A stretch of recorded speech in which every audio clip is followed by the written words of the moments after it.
Ég siglum haf úvíst. Fjari út.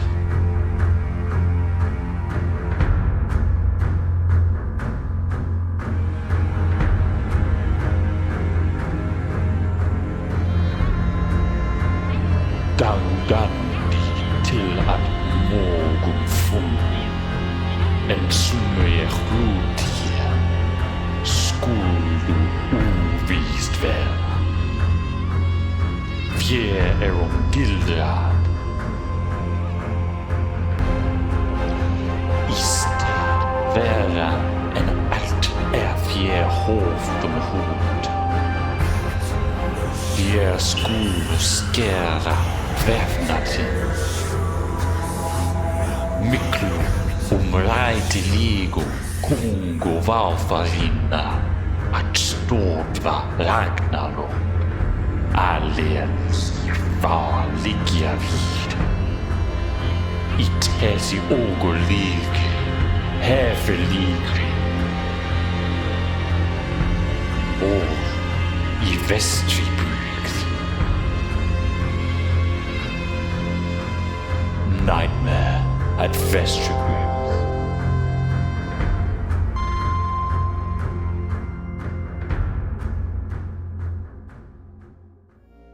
Hello and welcome everyone to our Call of Cthulhu game today, Nightmare at Vestribyggð. We are here and we are ready to party with some super cool people who I am pleased to call my friends.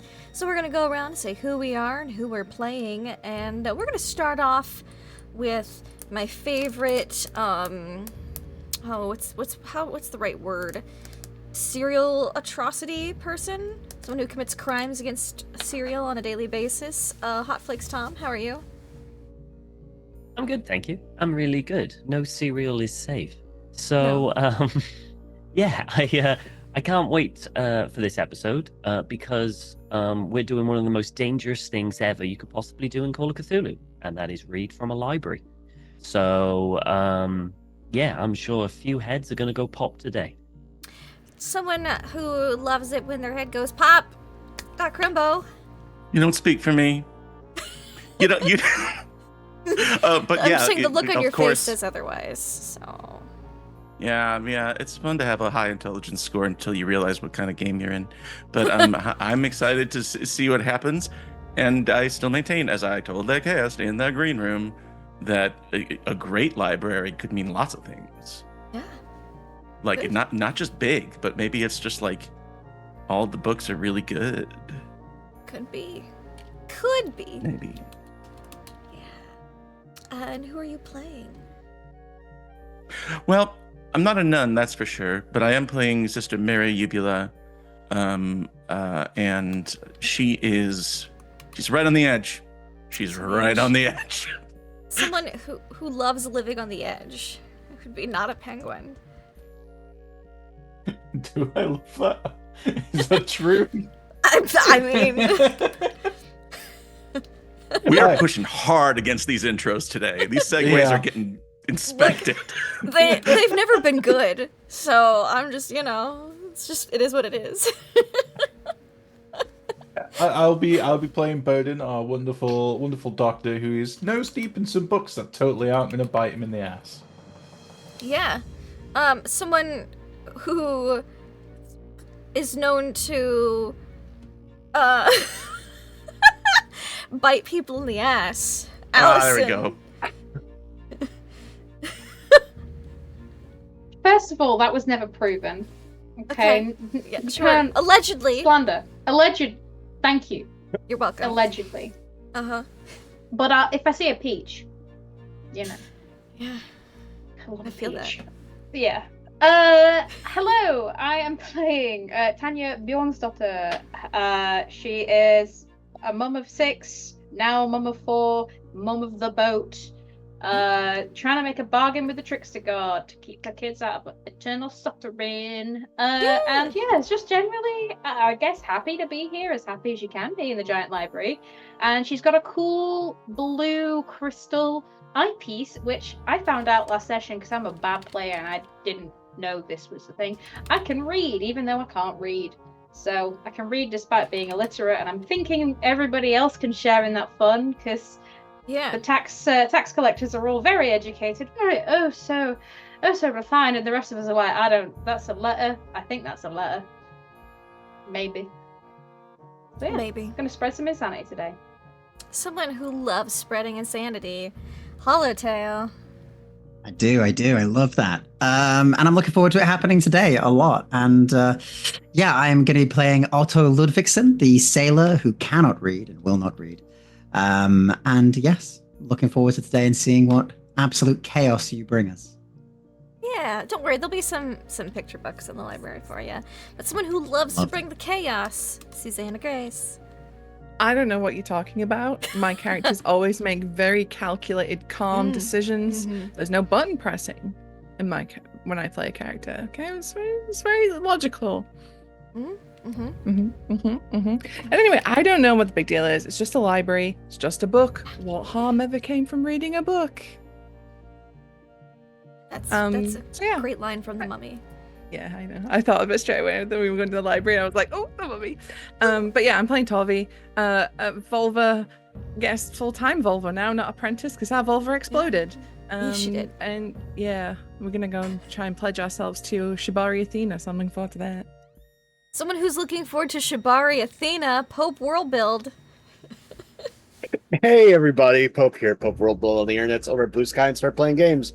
Here playing Umik, both of us use he, him pronouns. And I'm just going to indict everyone here. What harm can be had from reading a book? I'm a fan of the Evil Dead franchise. Do you want to turn into Stroganoff? That's what reading does to people, okay? Beef stroganoff, all over the walls. It's tasty, though. Not when it's made of you. Depends on who you are. There might be some people, little entities in the library that'd be really into licking some stroganoff off the walls. Some people stroganoff. Does Doris like stroganoff? I never said Doris is in the library. It just, just all kinds of accusations today. Who are you playing, Pope? Oh, I'm playing Umik. Great. And he is surviving for now. For now. Just like me. Hi, I'm Lindy, Laugh of Lindy, and I'm surviving the terrible, terrible heat wave. But I'm here, and I'm ready to go. You what? Got a gift shop now. Check it out. They got coasters and shit. It's pretty cool. There's a tote bag for this campaign. Buy stuff or don't. I don't care. But it's there. And last week, when we played, we had a good time. We sailed up a river. We left a little settlement. We got to Ultar, where everyone's been very polite to the cats. Someone maybe have requested a little wood carving, did a little trade with a fish coin, and Lydic and Hakon are off going rumor collecting for Salazar like they're wont to do. Salazar is in the markets of Ultar, trying to learn about the economy and trade here. Meanwhile, up on the Temple Hill, we're gonna call it, this big complex with all these different temples, Sister Mary Eubula and Tanya both left little offerings for the trickster god of the Dreamlands, who might be Loki with another name, or at least have some connection there. And then Umik and Torvi and Otto went into the temple of Nitzkambal, who got us a weapon, probably a spear, to hopefully help sever the webs, but they gotta, prove themselves a little bit first, Just gotta go through that a little bit. And Tanya, I think, was coming in on the tail end as they were entering the temple, because she just made a quick pop-in to the one across the way. But before we get into temple stuff, one person has already entered the library. Odin, we're going to start with you today. Oh boy. So you enter this library. This library has 52 book-filled hallways radiating outwards.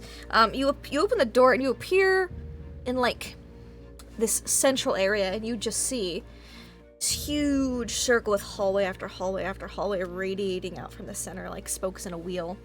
And in the center, there is a circular desk with two guys working behind it. One is an older man, and then the other one's a younger, well, you know, younger than, that one's really old. He's old.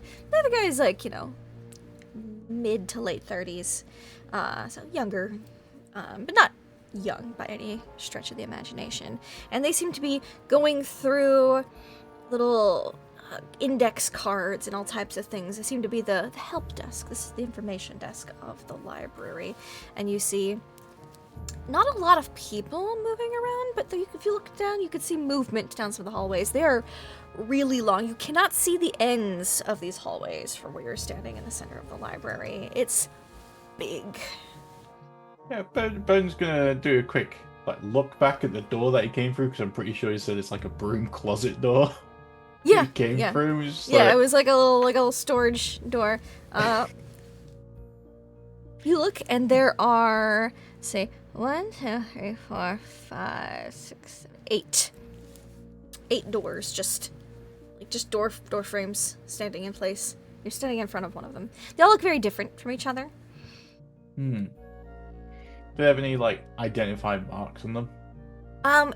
It's more the materials that they're made out of. One's almost a little crystalline. Okay. One is made of black obsidian. The one you came through is a simple wooden door. Okay. They all varying looks, aesthetics. You would assume probably architecture, maybe local to the region that it leads to. Because you've heard that there's different entrances to the library. Here they are. Yeah. Okay. Yeah, you'll put that interesting tidbit away for now and go over to the desk with the two people. Excuse me. Yes, hello. How can I help you? I am the assistant librarian.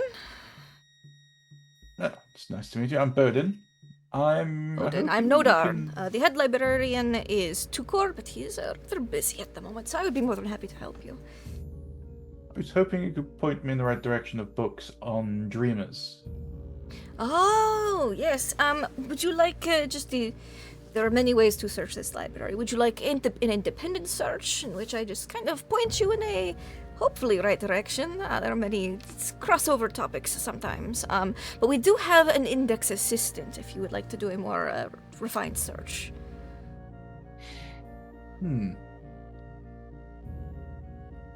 I'm sure I can manage it myself. All right. So if you're dreamers, you would want the 32nd hallway. Oh, thank you. And off he goes. Okay.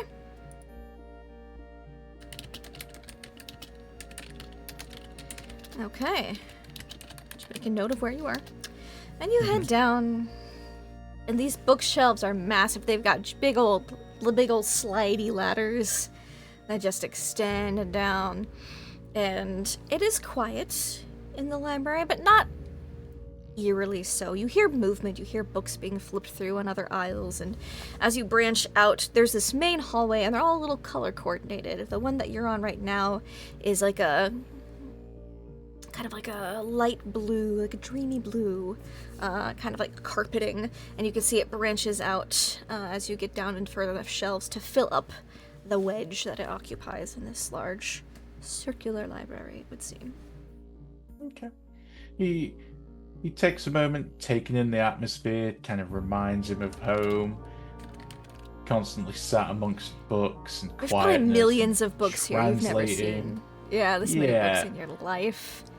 So it's almost like a trip back to a greater home, let's say. Mm-hmm. As he will continue on down looking for books on dreamers. So you see that there's some categorization here. It's a little rough. This is the section on dreams, and you see that this is one of the larger sections of the library, and if you're looking through books, usually looking at titles, a lot of them are just names of people for the titles. Okay. He's going to look for a name in particular. And apologies, Lindsay, I don't have it to hand. Of his old teacher from back home who has currently got a problem. Yeah. So you look for his name. You can see that it's kind of by year and by... can you give me a library use check? I sure can.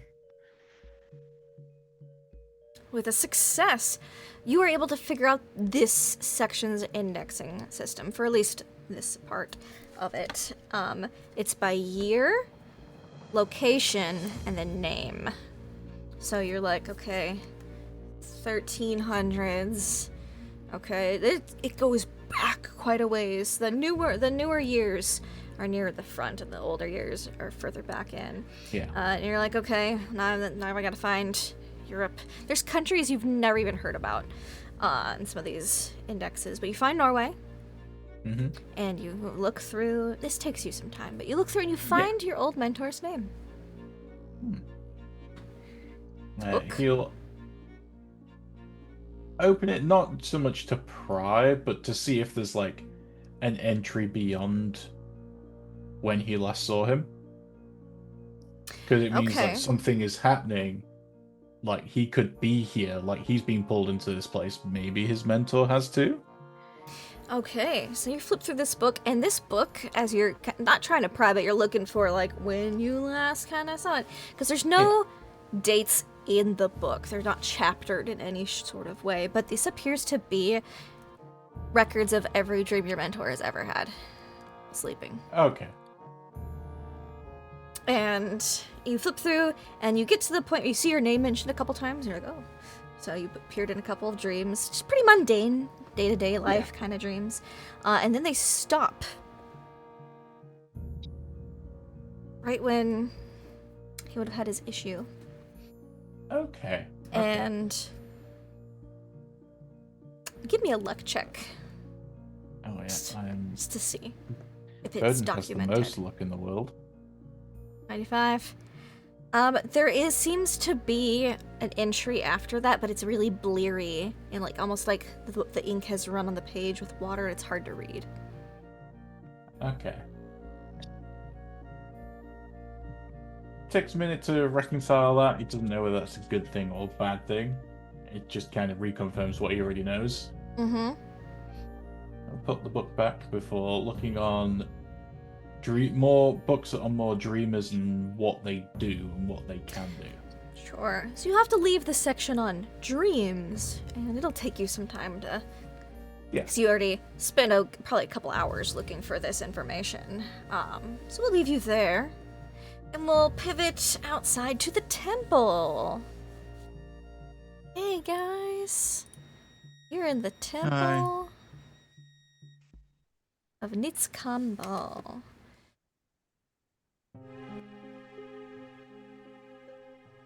So, Otto, Torvi, Dubik, you guys entered first. Inside her temple, it is white marble.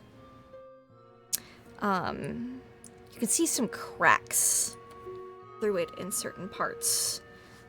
Just little fine, almost spiderweb cracks. And there's little mosaics about a little bit about her history. You see she creates a symbol. Hope it would look familiar to you. It's the same as the one you have on your keychain, and gifts it to some people. And you see, like if you were to see something censored in real life, but imagine that mosaics of her using that symbol to imprison things, entities that are censored, probably for your own sanity. Big things seemingly imprisoned in different places using that symbol that she has. You know, little mosaic storytelling. Reminds you a lot of your time in Italy and Greece, Otto. This looks very familiar to a lot of the things they have there. Yeah, you see that there's a nice little altar at the front with an offering plate and a big statue of her with a shield and spear, and you're like, oh, looks very, Greco-Roman regalia. And there'd be a few people offering prayers at the front, lighting some incense. I think looking around, he'll sort of take in the temple and thinking back to to what the oracle told them about what is meant to be here. I think he will be looking at sort of the different reliefs or different sort of areas, looking for that plinth where this thing that they're seeking may be. Yeah. So you look through and you can see that behind her statue, there does seem to be, it goes further in. You see that there's like a hallway. Okay. Probably used by the priests. And do we see any sort of priests around near the statue, sort of praying? Not priests by the statue, but you do hear some movement from the back, from behind the statue. We should head further in. I guess. I don't know how these places work. This isn't how we, it's how we worship our gods. Apparently this god appreciates a renegade. So I think we should be full of that. Let us move forward. Lead the way. Okay, he says, a little nervously at first, but then he will. Okay. Straighten up, round his shoulders and walk to the back of the statue quite confidently. Walk to the back of the statue quite confidently, and there's a little arched doorway, the little hallway you go through, and it opens up to a colonnade. See like a courtyard with a little colonnade that wraps around it, and in the center there's some training dummies and some really buff people sparring. They all have her symbol on them, whether like belt buckle. A lot of them are like sweaty and shirtless and super duper buff. There's a few women here that are also super duper buff, and they've just got like the wrapped bandeau and girded loins and gladiatorial sandals, and they're fighting with spears and shields and gladiuses, and one of them's got double daggers. They're just sparring. And that's probably why you were able to hear some noise down this hallway, because it is. And they almost don't notice you for a moment, and then they'll pause, straighten up, and a couple of them flex, crack their neck a little bit. The biggest guy, the biggest, buffest guy, picks up a towel, wipes off his face. Hello, how can I help you? We're here to see more of the temple, and also to see if we can find something in particular. Yes, I see. Well, welcome to the inner sanctum of the temple. This is where we dedicate ourselves to honing ourselves to carry out our mission. What is her mission? To defeat the great old ones and the elder gods, of course. And it seems we have a purpose in kind. That is why I'm here. And he gestures to a younger lady, still pretty beefy, but look obviously like an acolyte in training. And she brings over like a water pitcher and pours up some drinks and offers it first to you're guessing, high priest, and then offers some beverages to you as well. Thank you. Yeah. Whew, takes it. All right, well, why don't we sit down and you can tell me more about this mission. Sounds like a good idea. Thank you for being so welcoming. Of course. Anyone who's alignment with Nitskambol is welcome here. You heard of Atlach-Nacha? Ugh. Yes. We have had an encounter with her in some manner recently. Does everyone drink? Yeah, definitely. Yeah, I will at least. It tastes like slightly honeyed water. Ooh. This is good. So yeah, a touch of vinegar. Basically, you got some Roman Gatorade going on. It's refreshing. This goes. A run-in. You all survived. That is impressive. What kind of run-in? Well, we come from a place that had a wise woman of sorts, and they were tricked by the great spider to do a ritual, one that caused us much harm. In doing so, we have been shedding much blood. We have been brought here to this dreamland in full form. We are not dreamers. So you're from the waking world originally. But you are What? here, like we are. Interesting. And at this moment, that's when Tanya and Sister Mary would come in. Sister Mary, can you make me hello. a power check for me, please? Are we in the muscle people room? No, not yet. No, are we? no. You're centering the Oh, her never temple mind. proper. Save that for later. Power. Hard success. Cool. Your hand itches and feels very uncomfortable. A little burning sensation, but you're okay right now. You don't like that. All right. Tanya, you walk in and everything's no problem. Everything's fine. Are you feeling itchy, Tonya? No, should I be? No, just, We making have lice. you conversation. told me. I didn't know What's there was that? dream lice. Have they got lice? God, I hope not. I can check when we're back at the boat. If you... Yes, that'd be fine. Thank you. I'm pretty sure I don't. But It's never too God, well, everything we're is in question. Who knows if there's We're stream around a lot lights? of cats. I don't know whether that's a thing. She kind Oh. of keeps her voice low to not offend Good any point. cats. Maybe I'm allergic to dream cats. Maybe. Hope not. Something to ponder. I suppose I've got a long list. We'll have to get in line.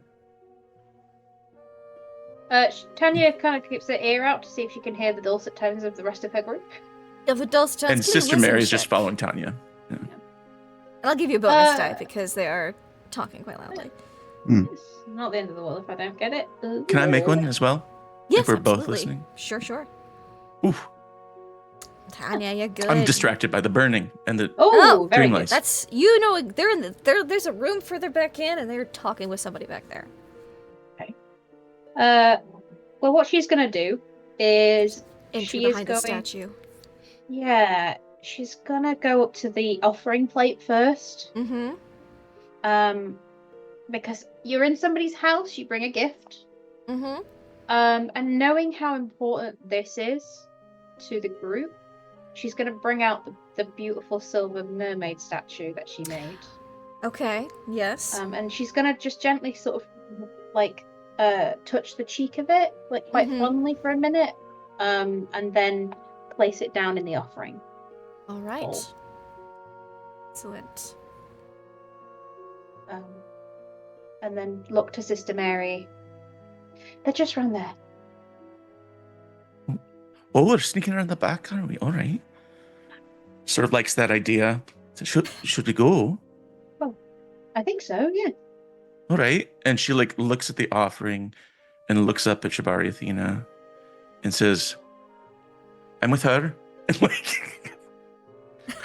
goes down the hallway Great. after Tanya. Yep. Here we Cool. go. As you enter the inner sanctum, Sister Mary, can you give me another power check, please? Sure. That's A regular success. Yeah, you're just gonna take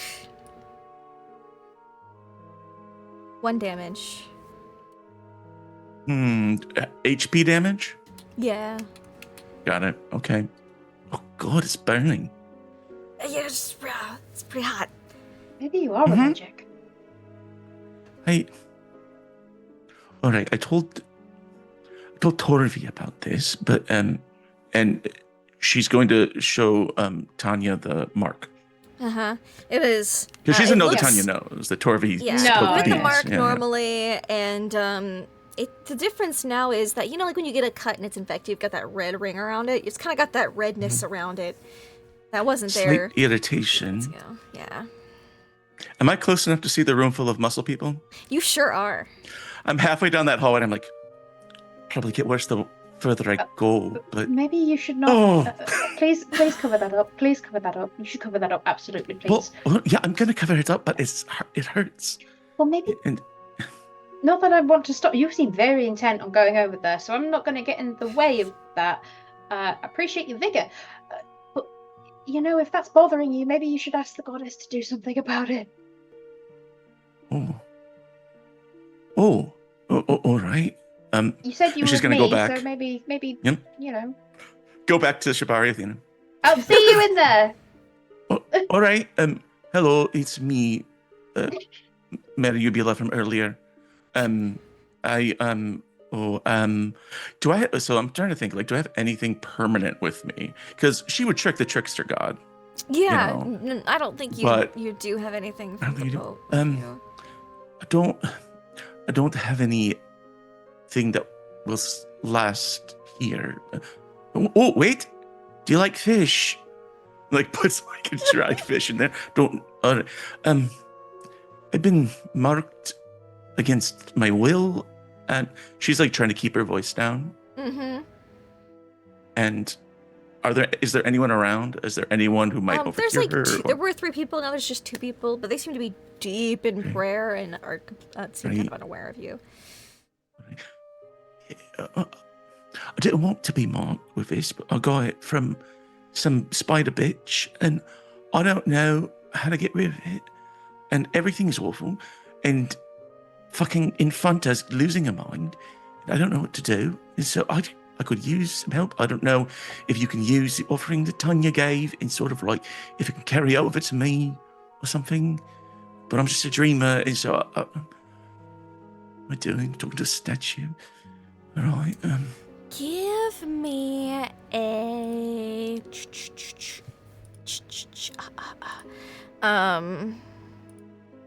no, open the thing. What? 20, why are you being like this? Okay. I refresh it. It's being a bitch. Alright, give me let's do a power check for now. Okay. I want, or religion, I would take that. Power check, success. That's a 7. Okay. That's a success. You feel it flash with heat for a moment, but then simmer down just a little bit. Less itchy, less irritating. A little less itchy, a little less irritated. Wait for just a second or two. Is it steadily improving, or is it just a temporary sort Seems of to be a muting of temporary it? sort of muting of it. Oh, all right. Cheers. Thanks. Yeah. You won't take continual damage inside of her temple now. Lovely. I like your ropes. I'm gonna go see the muscle people. Just like scoots behind her. Yep. No worries. Tries to catch up to Tanya. Oh, Otto, Torvi, Mick, you guys are talking to the muscle people, the priests of Nitskambo, and Tanya would come in. Yeah, she doesn't want to interrupt the conversation, but she does give the guys a wave and sort of make her way over. Yep, you would see a gesture, and a young girl comes up with a couple extra cups of liquid. Oh, thank you. Mm-hmm. There's another friend coming. She goes, as well. another cup. She doesn't say anything. She doesn't say nothing. But you've seen it, like, and you're youngins enough to be like, yeah, okay, all right, let me go get the thing. Yeah, thank you. She just goes after her. Her mom put her in charge of hosting for Thanksgiving. Yeah. And, like, welcoming the guests and stuff as they arrive. Yeah, it's... She's really put upon, poor thing. Mm-hmm. And we'll kind of look to the rest and look to the muscle man and women. Yeah, Torvi will scoot up and get a little spot for Tanya. Yeah. And just quietly be like, I think he's the head priest. I've not seen a priest like that before, I'll admit. Me neither. The blessings are working for him. You can see Torvi's clearly like, hmm?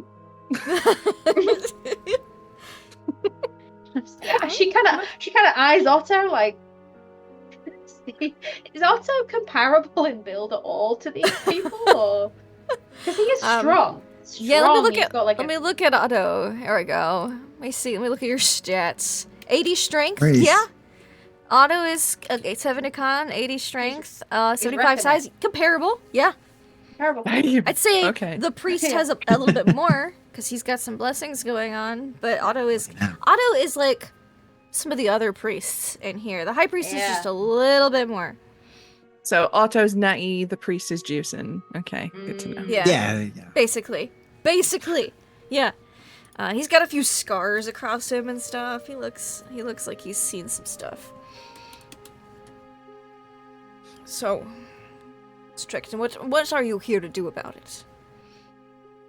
I am here to discuss how we may take the fight back to the spider. They're making more gateways and bridges to this world, and I am here because a great seer saw a vision of a blade that could cut this web. Give me some kind of social check with a bonus We're die. we're about to fail real good. Charm. Persuade or charm, probably, with a bonus die. I'll go for charm. That's my best one at 15. Sure. So, yeah, he's not made for talking. Mm-hmm. Yeah, no. Gotta hit that bonus penalty button, though. You might. Oh, true. Bonus penalty 67. 6. Just gotta do a thing.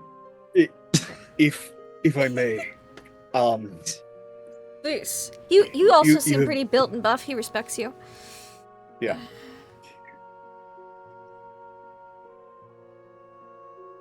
You are already familiar with the enemy. And in discussions with your seer, we have been given a quest that ties us to your goddess. The seer, did she She- have eyes? No. Should take her words with intention then. What is it exactly that she told you? That upon proving worth, a blade would be produced that would allow us to take the fight to the spider. It's said that she'd love the renegade who's unafraid to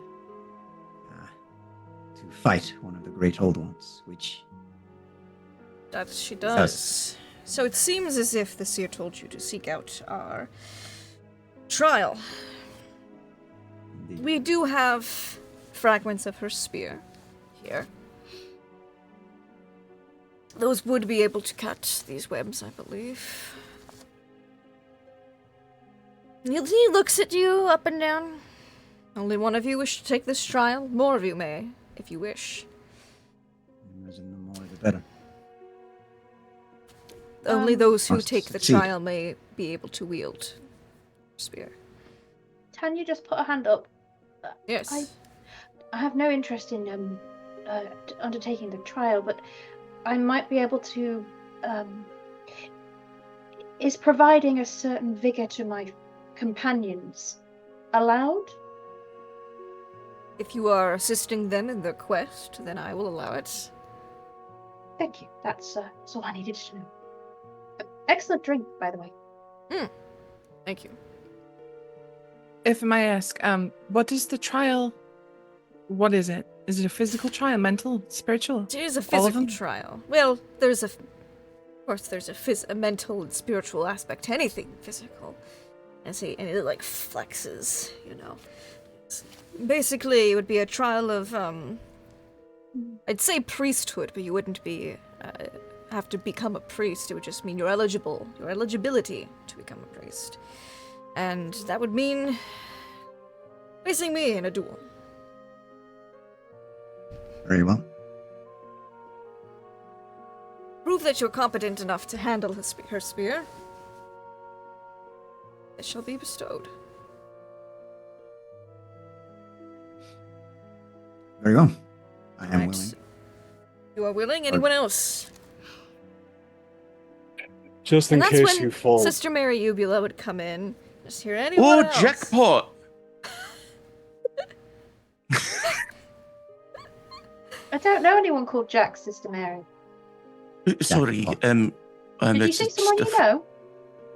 Aye, Jack Pot. Oh my. Oh right. She just like sidles up to everybody and just has an eyeful. A girl comes up and offers you a beverage. Oh, thank you, dear. She takes it. She takes a drink and she's like, oh, all right. Just in case you fall, brother, I should probably do the trial as well. I think that would be wise. It's been a while since I've fought properly. Right. What is yours preferred weapons? Spear. Ah, Spear. very good. Yes, very good. To make this fair, I will not use any weapons. Appreciate that. He's muscular and magnanimous. Could we have a few minutes to prepare, please? Certainly. I'll get freshened up a bit as well. But a long morning of prayer. And, people are starting to move the trading dummies out of the courtyard and stuff. Torvi, I need your help. Yeah. And we're gonna put a pin in that right there. And we'll check in on our good friend Salazar. Hi. Hi. You're in the Hi. market. You've sent Lydic and Hackon off to get some rumors. Go Yep. make some money, maybe. Hopefully. Yeah, Salazar for a bit, he's gonna essentially just kind of like stroll through the market to kind of get an idea on the main currency, whether it's like mainly through Sure. coins or whether it's exchange. What seems to be the main source of trade going through, like what items and stuff. Yeah. But at the same time, while he's going through the market, he wants to test out the thing that he's been learning to see who's a dreamer. He's going to test it if he can Sure, kind of tell sure. who's a dreamer. So first of all, I would like you to give me an accounting check because you're trying to get an economical look. You didn't think you'd be rolling this stat nearly as much as you have been in this campaign. I know. I'm gonna. Sure, why not? I'll push You it. want to push it? Yeah, why not? Just need a hard. Oh, not quite. It's it's confusing. This Salazar, makes no sense. there seems to be barter and coin, but the coins aren't standard. You see gold coins, silver coins, copper coins, coins of metals you don't know, crystal coins. You see that black coins similar to the ones that you have from the Nori, the merman, and like there seems to be a lot of use of the scales. Yeah. But sometimes one scale will be heavier than the other, and that is what gets a trade accepted. Sometimes it's whatever is it's the weights don't always seem to be evening. You're trying to figure out what each one's worth, because you see sometimes a merchant gets really excited, puts one of their standard things on there, and then they readily accept a trade. Sometimes it's the opposite. There's a lot going on here. This is a complicated economy. But you do see that there is goods and coins. You just can't tell exactly what each type of currency is worth without further study. Okay. So figure it out. It'll just take you more time. Yeah. He's gonna continue kind of like having a look, studying it, looking at kind of like market stores to see kind of like unusual items and stuff that he may not know what is. Anything that might help us on our journey as well, whether it's supplies, whether it's Tanya wants metals and stuff, so he wants to try to get something better than copper. Maybe some iron, steel, something like that. Foods. But he also really wants to test to see if he can discover who's a dreamer. Yes, you have been learning the Find Dreamer spell from Navarana. So it kind of depends on how this spell is supposed to go. So whether it's like an actual ritual where you're like, he's not going to do that. If it's subtle, he'll do it. Yes, okay. If it's like an actual kind of like loud ritual, he might go somewhere quiet and test and try it out. So I'm going to give you this spell. You're not fully proficient in it yet, but you're in the Dreamland, the Dreamlands, and you're a dreamer, so you can finagle it a little bit. But I will send you this spell. Okay. Oh wow, that copy pasted terribly. Thanks, Copy PDF. Just gonna fix that formatting real quick. You whoop. Okay. Oop. Okay. Alright. But there is, Okay. So, yeah. Oh, interesting.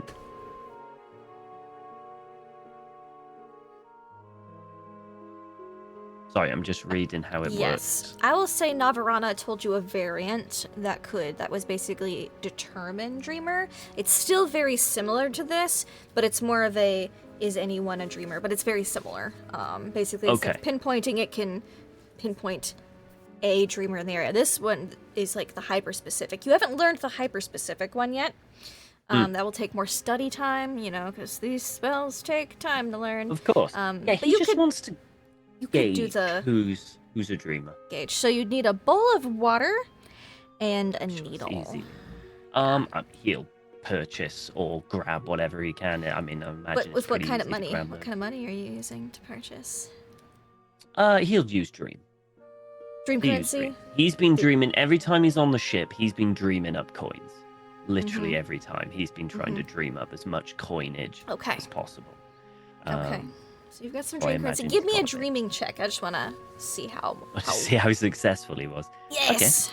See if you've got a lot or no. No, I've got nothing. I'll say you have a few copper, Okay, copper, that's fine. I should like, be able to not- bowl. not gobs of money. Yeah. Great, great. Gobs of copper and one fish coin. Okay. Brilliant. I like a few oh, copper. I You would did- have enough to get a bowl and a needle. Cool.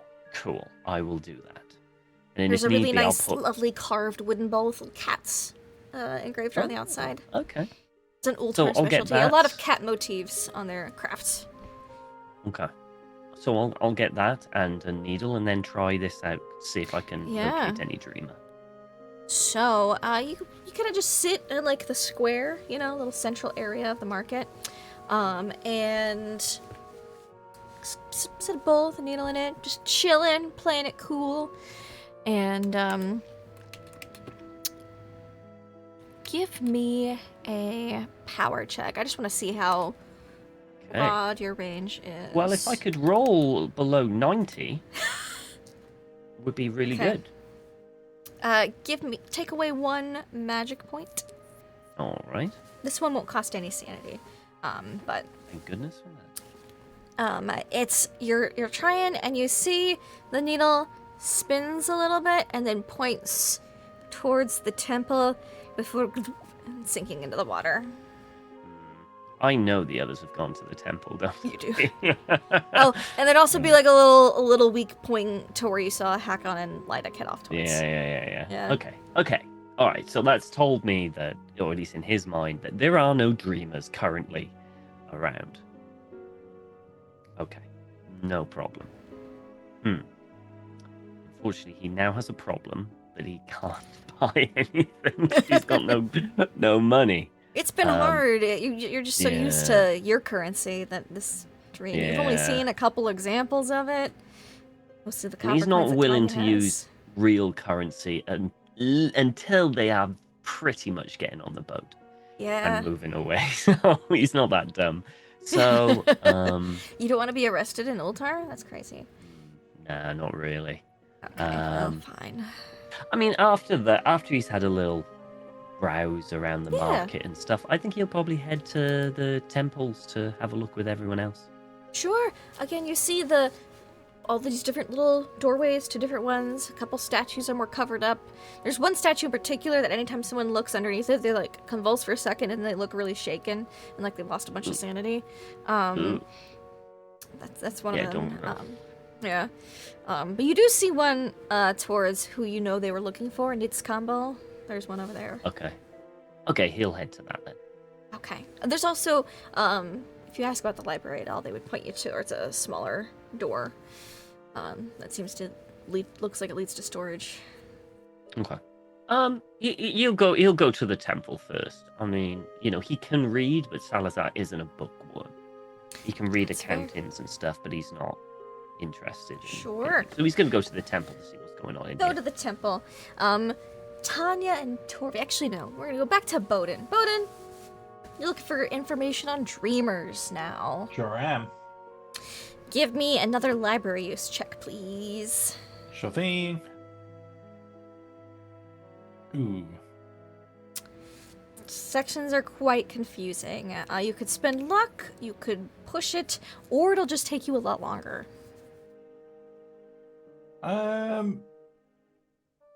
He'll just take his time. That's fine. He's got time.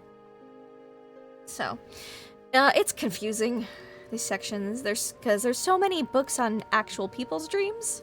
And then you get to a section on, like, aspirational dreams. Like, I had a dream, and in that dream, you know, that kind of thing. There's just books about people's, like, desires. And then you get to, there's a section on, like, dreamers, but not on about them, more like heroic dreamers of the past and their exploits kinds of things. Okay, I get you. Which isn't like the mechanics of dreaming, which is what I'm assuming you were looking for. Yeah. This is more like, we had this amazing dreamer, and he created the continent of such and such back in the day, and, but then it tragically fell due to an argument with a great old one, and, like, there's just books like that, you know? Books about, you know, famous dreamers. And it's just taking you a while. Could you roll me, though, while you're meandering about the temple, a D20.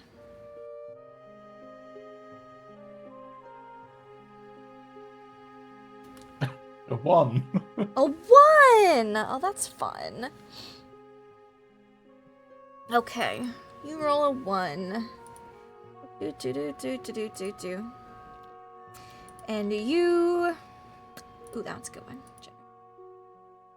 Would see somebody else in the section. You haven't seen anybody for a while as you've gone deeper and deeper into these tomes, but you see someone looking through the books on dreaming. It's a taller man, bald, wearing interesting clothes. Seems to be you've got a white shirt, black pants, and yeah, just perusing through the books. Seemingly looking for something as well. Gonna make him roll. You haven't seen anybody, so this is in a while, so this is the first person you've seen. Okay. As he sees this other person, then he'll go over to him because he's seemingly a little lost in where he. That face didn't fill me with confidence. Yes. Seems a little lost, so he's like, maybe this person can point me in the right direction. I'm a little lost right now, so he'll go over and over and excuse me. Oh, yes. Hello. I'm a little lost. I'm looking for books on the dreamers and their abilities. Have you seen anything like that? Oh. Can you point me in the right direction? Yes. Have you lost your indexing assistant? Or are you searching independently? It's decided to search for myself, and bold I'm paying move. for it. Yes. Right. Well, I do. Let's see if he knows. Yes, I do happen to. I think I know the area you're looking for. You see, he pulls a book out just a little bit, like to have it be just jutting out past the shelf a bit so he can find his spot where he left off. Yeah. And he will walk you over several aisles. You were a good ways off. And he would take you to a section. This section is it's got like a. You've noticed this as you've gone throughout. There's little openings with like little armchairs and tables, places where you can read your books while staying in the section rather than having to go all the way to the center. He takes you past one of these little alcoves and you see a shelf. He goes, this one here should have what you were looking for. Yeah. Well, thank you very much. Bowden, Certainly. by the way. Bob. Nice to meet you. Pleasure to meet you, Bob. Yes. Yes, you're a dreamer, I can see. So you are new to this, I assume, if you're looking for literature on the subject. Yes, I've heard a few bits and pieces, but I want to know more so I know it personally, instead of relying on others. Yes, just be careful. Sometimes reading too much can be poor for one's health. Yes. Or reading certain types of literature here. Oh, okay. So not you've shut yourselves in too long. You need to go out and see the daylight. More. No, more of a certain. There's some contents of some books here that might fragile minds might not be as equipped to handle reading them. I see. Well, I appreciate the warning, and I'm Yes. sure I. And by fragile, I won't do mean read human. those. Yes, of course. Of course. Human. Yes. Well, good luck. You as well. You. Walks off. Got polished black leather shoes that kind of click a little as he walks on the library floor. Really hits the Raises carpet an again. eyebrow. Definitely the human comment. Yeah. Place is strange. Yeah. But Like, looking there's at a the lot of books that are NPCs you could available. have ran into. That's the one you ran into first. It's probably good. I ran into Bob. It's all right. Ran into Bob. Sure, Bob's nice. Mhm. And yeah, he will look over the books that he's being pointed to. Yes. And start, You see one gathering called information. Dreaming for Dummies. Oh, start there. Yeah, it's a good place to Just start. there. Yeah. You pick it up and you can take it to the little reading area, which is pretty close to this books about dreaming section. You can sit down and start thumbing through it. And I'll leave you there for a moment while we go back to the temple. Salazar's walking in. Torvi and Tanya, you guys are doing some preparations.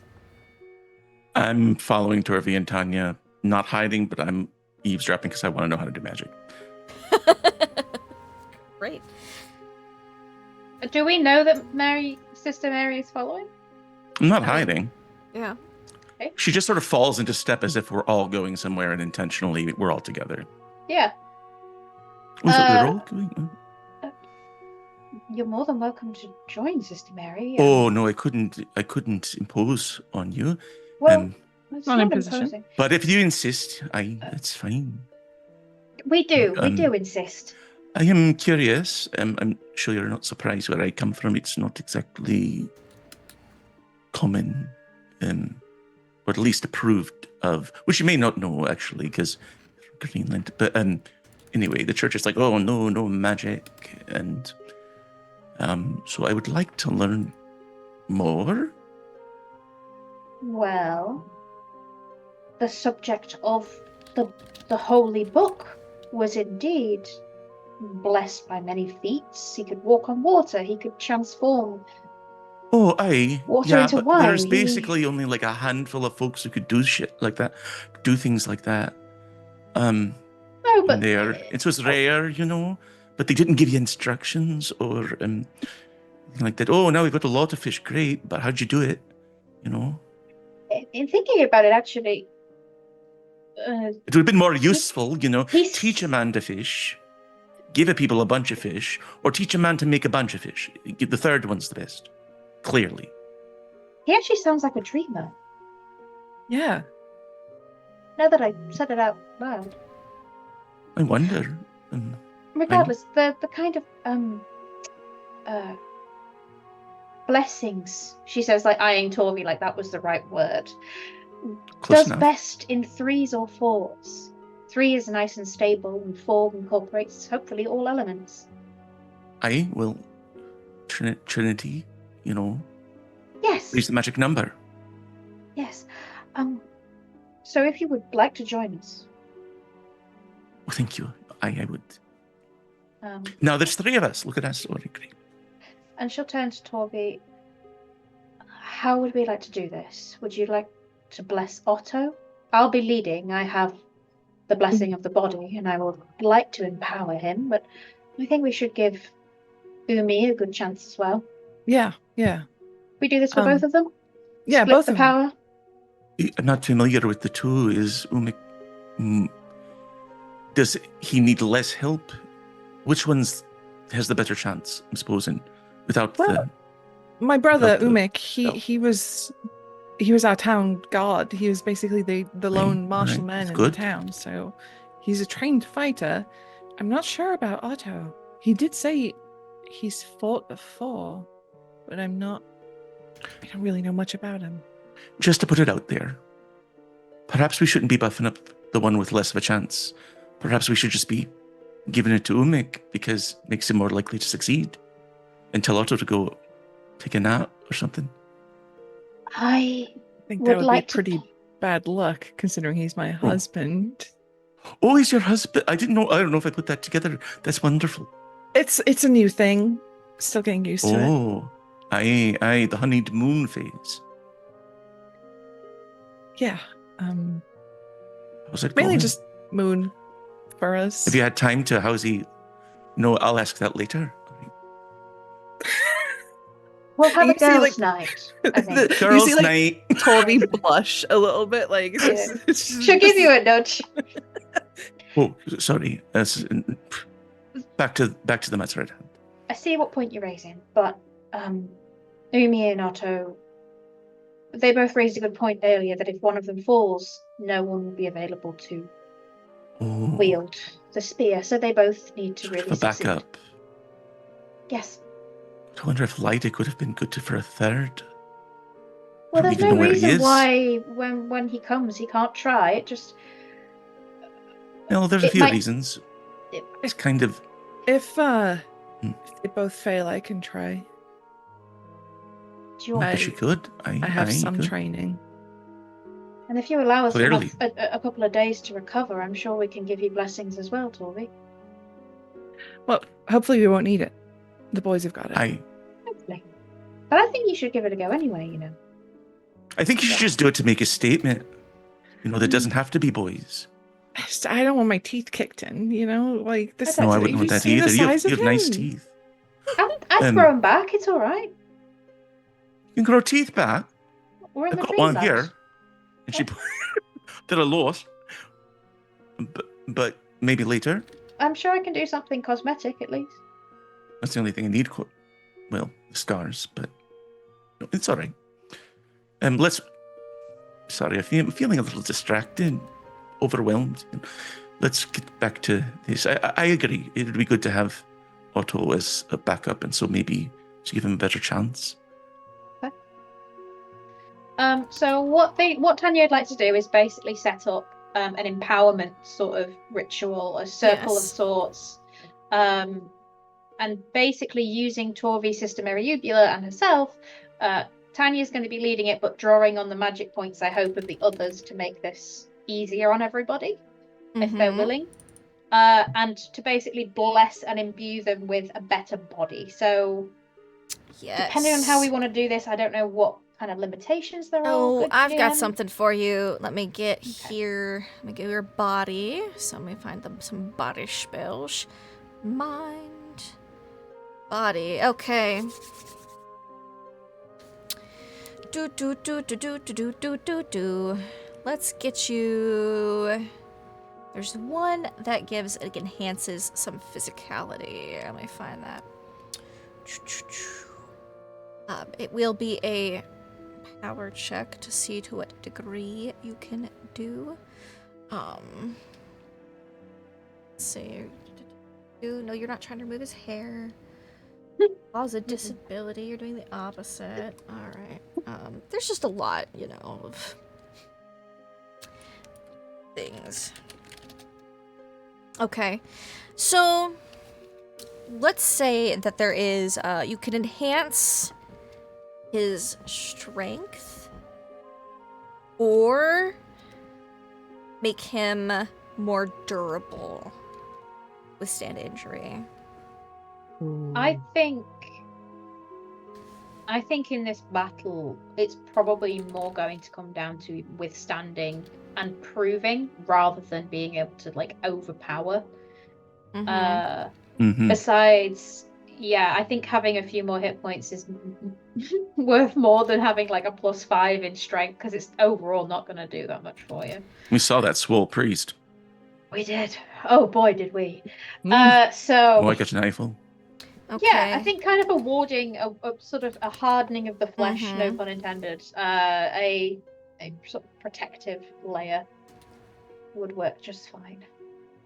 Agreed. Okay, so basically there is a folk magic that Torvi, you would you would think of a spell in your mother's book called Skin of the Bear. Oh.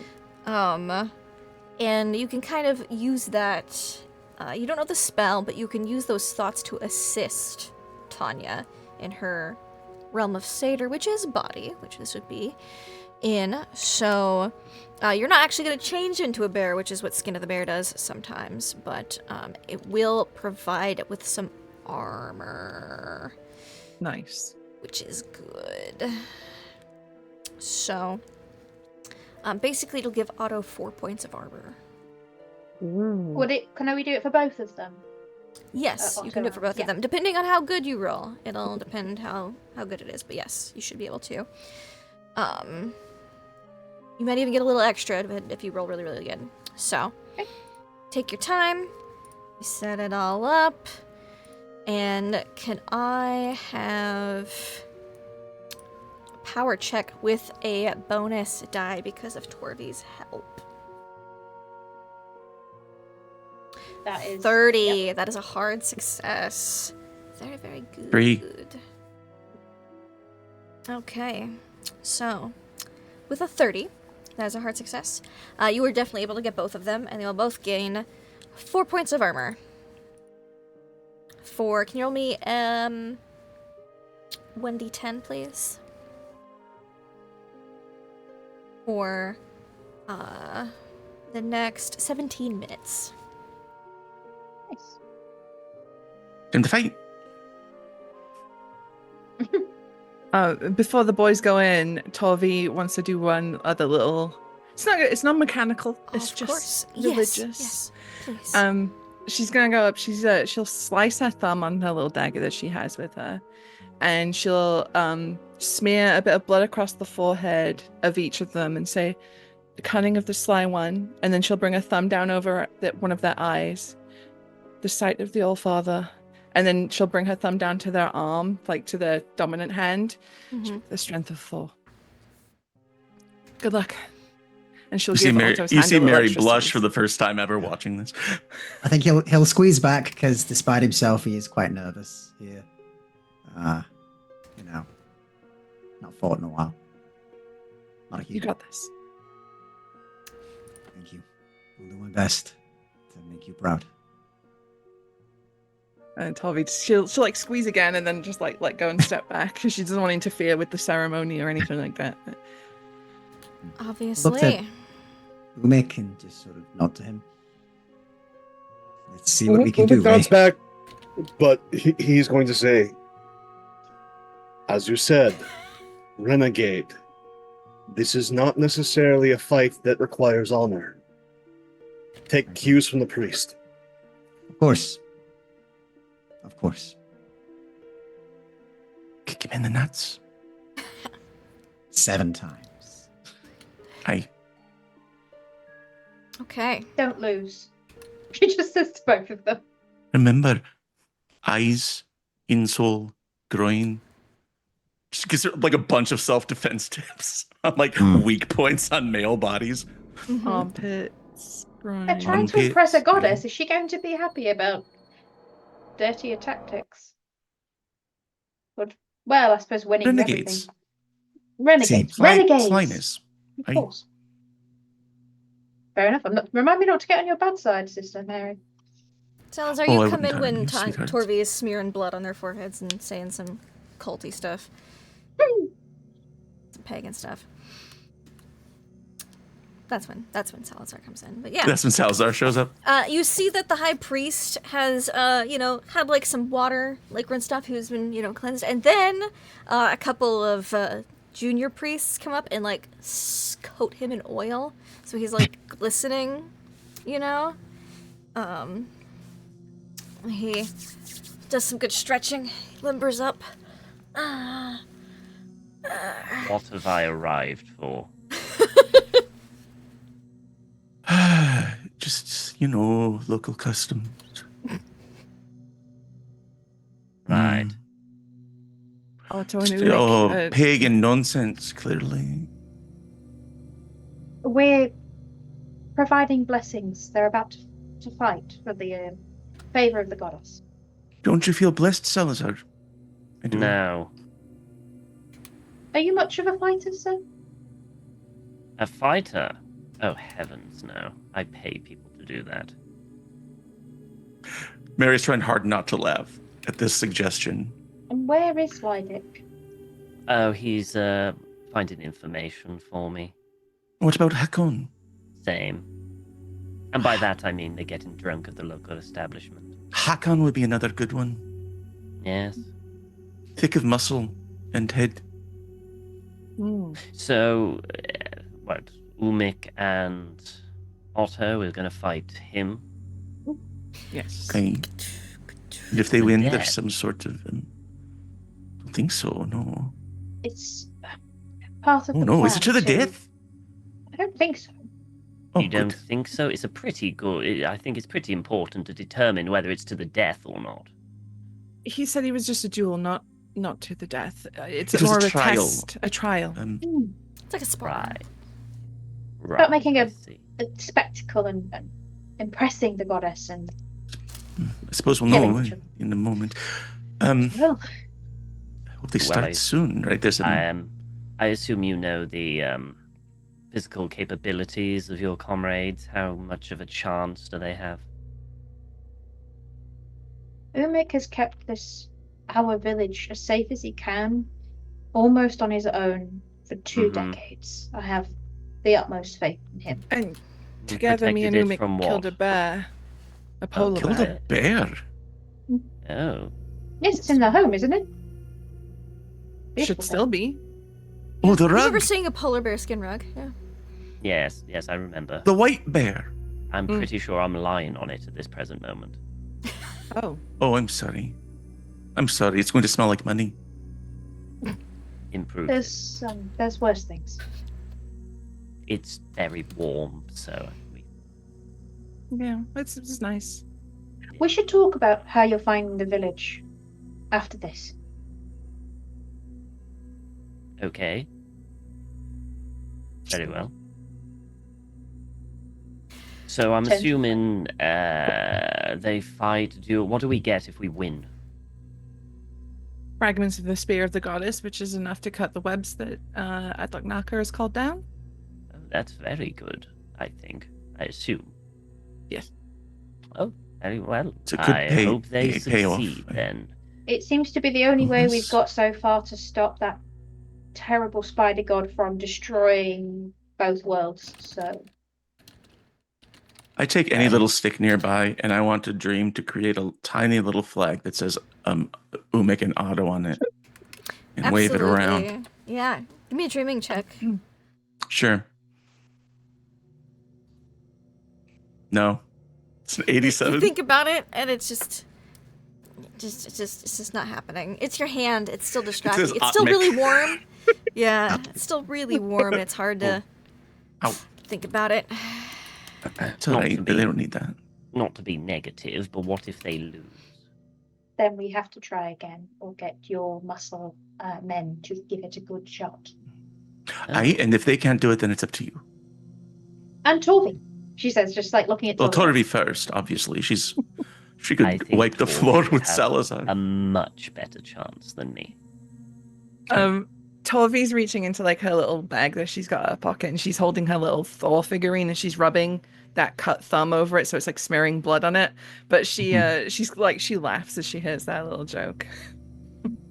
If we have to fight any numbers later for maths, you can do that, Salazar.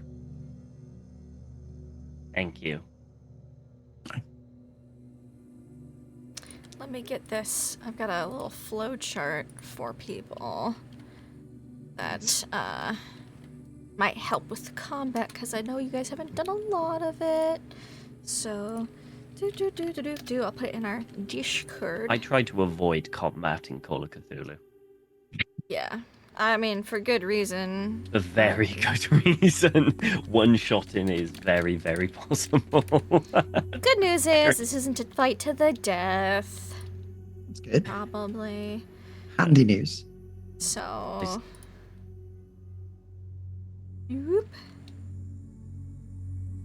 I still remember my first campaign where I took a shotgun to the chest you don't get from those. Water towers fall on people. Dinosaurs eat you. There is the combat flowchart in the Roll20 journals too. Yeah, got that Okay. one. Are you using your shield and spear, Umik, or just your spear? Just the spear right now. Okay. I will not include the shield rules then. There you go. Because I'm still rather novice with the shield. I'm far better with just the spear. I understand. Okay, so the rules are simple. All you must do is defeat me. Bring me to my knees. Get him real low in HP. And both of you will face me at the same time to make things more fair. Like, Lumik's been confident up to this point, but like, for it to be, that's when like the first little bit of fear creeps in. He's not using any weapon. He's only using his hands, and he's like both of you fight him at the same time. It's super fair. I can judge your worthiness by that alone. I do not need to wipe the floor with anyone. So, second rule is that no killing. Number 1. Number 2, must stay within the courtyard proper. That way those who are spectating on the sides and the colonnades may be safe. Okay. Those are the 2 rules. Oh, And of So course, your we- goal is to impress me by taking me down. Now, ready to begin whenever you are. He's all oiled up. He's glistening. He's got his loins girded. He's got his sandals on, and his hair, slicked back and tied back. Very well. Let us Right. begin, Umik. Excellent. So, what are y'all's dexterities? 70. 70? 75. 75. Umik, you get to go first. Yay. All right, so 41. 41. That is a success. So you're just gonna you're going in for the attack. He has to try to dodge. He has to either fight back or dodge. He's going to try. He's gonna fight back because he's a bold man. He's a bold man. So he's going to attempt to fight back. Combat. Here we go. Let's see. Holy hands, hard success. Okay, all right. He defeats you. Did that roll properly? It did not. It's supposed to add his damage bonus. Let me. I'm sorry. Terribly sorry about that. It's fine. I'll just roll that separately. Because it's that plus his damage bonus. Oh, 4 damage. That's good. That doesn't get you. Even with Nope. your regular armor. So I you're get going with the I spear? get palmed. And he just palms it out of the way and goes, good form. And he gives you a little smack and looks approvingly like, all right, you took a little smack. Otto, because you have him outnumbered, you get to make your subsequent attack with a bonus die. Yeah, and I think he's gonna sort of sweep in with the spear immediately after Umik and the fight back has happened, and he's gonna try and jab under that armpit as he's sort of gone in with his arms. Yes. Go for it. So spear with a bonus. 1 number. Yep. There you go. There we go. Excellent. And then Might as well we've roll got that bonus die. That bonus die, yeah. Oh, I Not don't know bad. Let's go why lower. certain characters have that. I need to look into why the sheet's doing that. All right, it's probably 1d10, something. right? I can Yeah, just it's roll that 1d10. separately. Yeah. 1. That's a 13. Oh! Is that an extreme success? Ooh, that might be. Hold on. 60 times 0.2. 12. Oh, so close. I'll spend It the was 1 luck point. You cannot spend. Okay. No, wait. You can spend luck. You I can't thought I could push, though. spend luck, not push. You can Oh. spend luck, but not push. So yeah, you could spend luck because Yeah. that means if he doesn't dodge or fight back against this successfully, which will be hard for him to do because it's an extreme, you will deal maximum damage because it's a piercing, it's an impalation. Yeah, the impale. The impale. So he's gonna try to fight back because that's what he does. Holy hands. Only a hard success. So he goes to push, and you get in there with that spear. Your spear does 1d8 plus 1d4, so that is 12. Very good. You see it pierces into him, and you see some blood trickle down, but you do see a slight golden shimmer. So you're assuming he has some type of armor that you're not aware of, but he does take damage. That's very good. I do need to roll. Actually, no, I don't. Not for him, because his isn't physical armor. It's a spell. So, excellent. Mary nudges Torvi. Huh? Volvi's kind of like, she's locking in, like, this is getting interesting. Okay. He's like, gonna leaning try to forward. attack you two. He has 2 attacks. So, he's gotten hit with a spear. He's gonna try to since Otto's in close, pull it closer, and then give you a punch. Mm-hmm. Holy hands. This is for Otto. Oh, he does not succeed. Can I fight back? Yeah, I believe you can. Okay. So I need to beat a failure. Yep. Let's hope. You have to beat a failure. I beat a failure. You do. Just regular, so 5. That does not seem to pierce him. Okay. You see it. He'll sort of bring glares the back. haft of the spear over to strike him, but this guy's he smiles so at you. tough. He's like, yeah. And then he's gonna, with that approving nod, he's gonna try to give a back fist to Umik. Umik, would you like to fight back? Ooh, dodge! Come on, Umik. You dodge. You see that back fist coming, and you out the way. Very good. Very good. Umik, it is your go. Okay. The second verse, same as the first. Up. Miss. Okay. He is going to try to fight back. Oh, he misses. So you go in and you both just overcompensate. That dodge put you a little further than you were. He thought you were a little closer. Just, but he has tried to fight back. So, Otto, you get a bonus die on this because he's outnumbered. So basically, all of Otto's attacks get a bonus die as long as Umik attacks at him. Need the help. Yeah. Okay. So I will go with bonus. Go. Okay. 36 and 60, or I know it's going to break again, so let's quickly do this. Yeah. Not 11 d10. That would be absurd. Just 8. No, we'll keep the regular success. He's going to try to fight back. His holy hands. Hard success. You go in for another spear, and you've got him. He grabs your spear, pulls you in close, and headbutts you. Oof. He's gonna, yeah, he's rolling real bad on damage 3. It doesn't do anything to you. You've got a little protection going on there.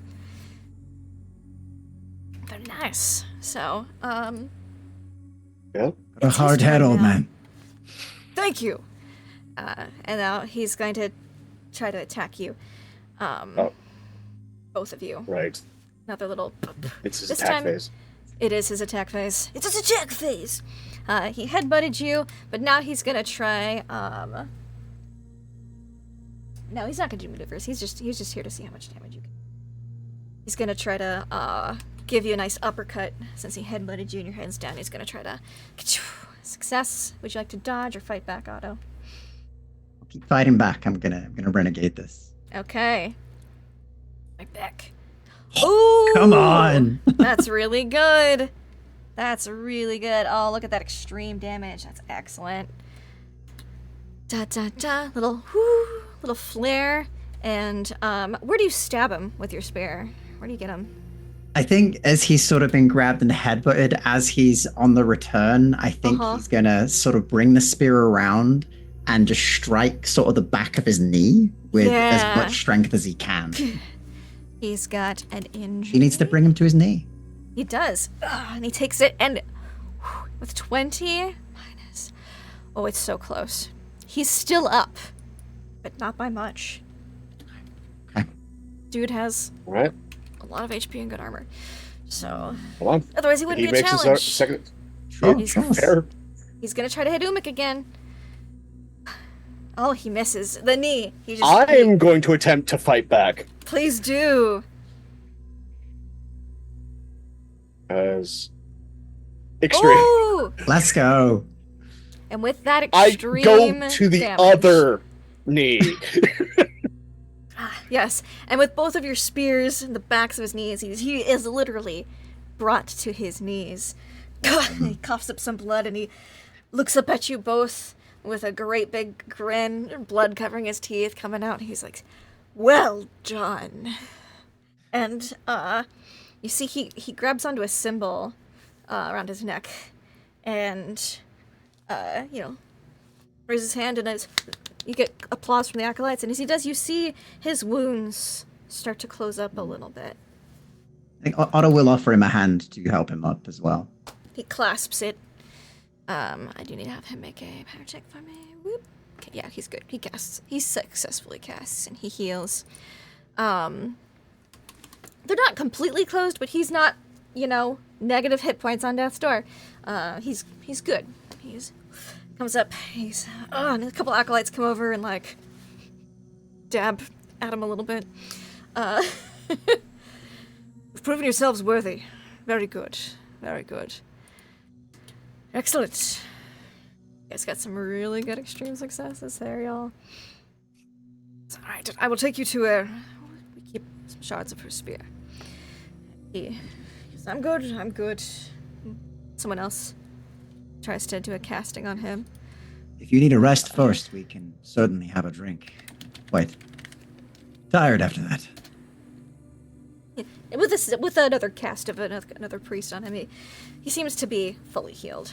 So, when they're making this cast, can I sort of have a check to see what they're doing? Is this something that I could pick up on? Hidden check. Okay, sure. On hidden, spot hidden thing. Extreme success. Yes, they seem to be doing a healing spell.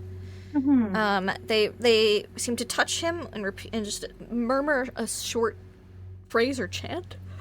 Mm-hmm. And you see they have a little holy oil, which they seem to use at the same time as an opponent.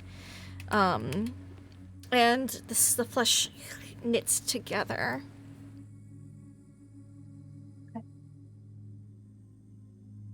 Do I, on my extreme... Seems to take, it's not instant. It takes a few rounds of, with combat time, basically. It takes a moment, but it does kick in, and you see flesh knot up together. Do I hear what the phrase was? Give me a listen check. Not going to be as good. Listen. Success. You hear... It's in a language you don't understand. Okay. But you are able to get the kind of gist of the phonetics. Mm-hmm. It's a start, basically. Yeah. I asked Torvi to quickly jot down the phonetics of this, and then we can look it up later, because it's all about intent, but if they have a specific way of doing things, it's easier to build a spell that way. So she knows there needs to be an oil. It probably needs to be treated or blessed by something, and there needs to be an incantation with a meaning of a sort. So that's something to go off. All right. Cool, thank you. I mean, if there's a lull, or if they go to get the spear parts or whatever, Mary would approach the acolytes to see if she can talk them into giving us some oil. Okay. Yeah. They would probably, since they mentioned being tired before going to get the fragments, they'd probably bring out some beverages. This time it would be honey water mixed with wine instead of vinegar. Oh, that's what I'm talking about. All right. Yeah. There we go. Good to celebrate. What was that oil that she anointed the priest with? Is that something in particular? It is our holy oil that was blessed by priests of Nitskambal. Oh.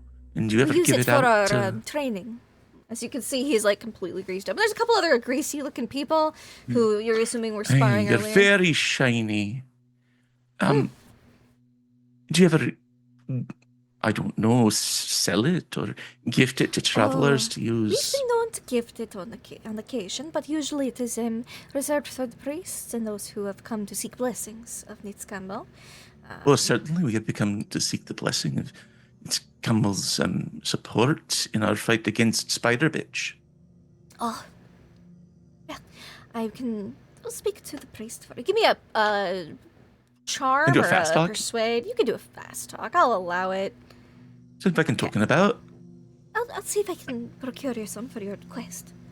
You are a dear, thank you. And this wine honey water thing is delicious. Oh, thank you. And she goes off to see if she can get a little oil, some little anointed oil for you guys. Go back to sit like in between Torvi and Tanya. Like, I think we're good. I think I got us some. Yeah. And he sits down. He goes, "Very good, very good. You guys did well. You have my approval." Thank you. Thank you. And You see these shards. of course, you rested enough. I could go again. All right. He smiles and he gets up and he takes you down this courtyard a little bit where there's these little colonnades, and there's one that's a little further in the back. And you see that on that colonnade is a plinth, and on that plinth is a little carved relief of her creating the elder sign. Whereas you saw her applying it in like the relief temples, this is like a little more detailed on her creating it. It's a little more difficult to understand, but you see wrapped in a very old and tattered piece of brocade cloth, parts of a weapon. This is beautiful. He unwraps it very reverently, and you see that you expected this to be like a whole spear, like a whole, because it's a big thing. It's just a spearhead. This spearhead is ginormous, and it's in little fragments and pieces. So this spearhead is the size of a spear. It's very narrow and pointed. But you see it's broken. It's shattered in a bunch of pieces. And so he goes, "Pick out a fragment. We will have it fashioned into a spear for you all." Okay. Only I think we should. We only ask that when you are finished with your quest, that you come return it to the temple. Of course. Only maybe we should look at which one calls to us the most. If I'm remembering Torvi's storytelling, you should probably take a moment to contemplate the figurine Benedict gave you. Then close your eyes, pray, wave your hands over the plinth, and where your hand stops, that's the shard. He pauses for a moment, looking a bit more grave after hearing that name. Very well. And whichever shard most calls to us is that which Benedict would have wanted us to wield. Ada, And he will, can you give me a power check? of course. 36. 36, that is a success. So you close your eyes and you hold your hand out, and you feel that this is, even without looking, just hold your hand above it, you feel like a resonance from it. Like how you can tell in the air there's a powerful storm coming when you're sailing. You feel that kind of power from this fragmented spearhead. And it's strongest over a particular section. He'll reach out slowly and touch whatever Touch it. section is under his palm. And it's almost electric under your touch just for a second. Just a little tingle. Doesn't hurt, but you feel there's something to it. This piece calls to me. Right. Then he shall lead you on your quest. I will have this prepared into a spear for your use. Either of you may use it. You have been blessed. Those who are not worthy, who have not been blessed, will suffer adverse effects when attempting to use a holy weapon. If you have others in your group, I overheard mention of a Lydic, I don't know, Akon, If they wish to be tested as well, send them to the temple. It will take some time for this spear to be readied. Oh, I'm certain they will stumble back. Right. You are free to linger, but I cannot allow you further into the temple. That is priest only. Of course. Please. Of course, yes. I will send, where are you staying? In Ultar? That is a good question. We haven't actually got lodging. We do have a ship in the dock. Ah, I can send someone to this ship to alert you when it is ready. Thank you. Very well. And he'll give him the details of what it looks like and where. Yeah, he'll just go call up anchored. a junior priest to like get these details down. They're all buff. Of course. Yeah.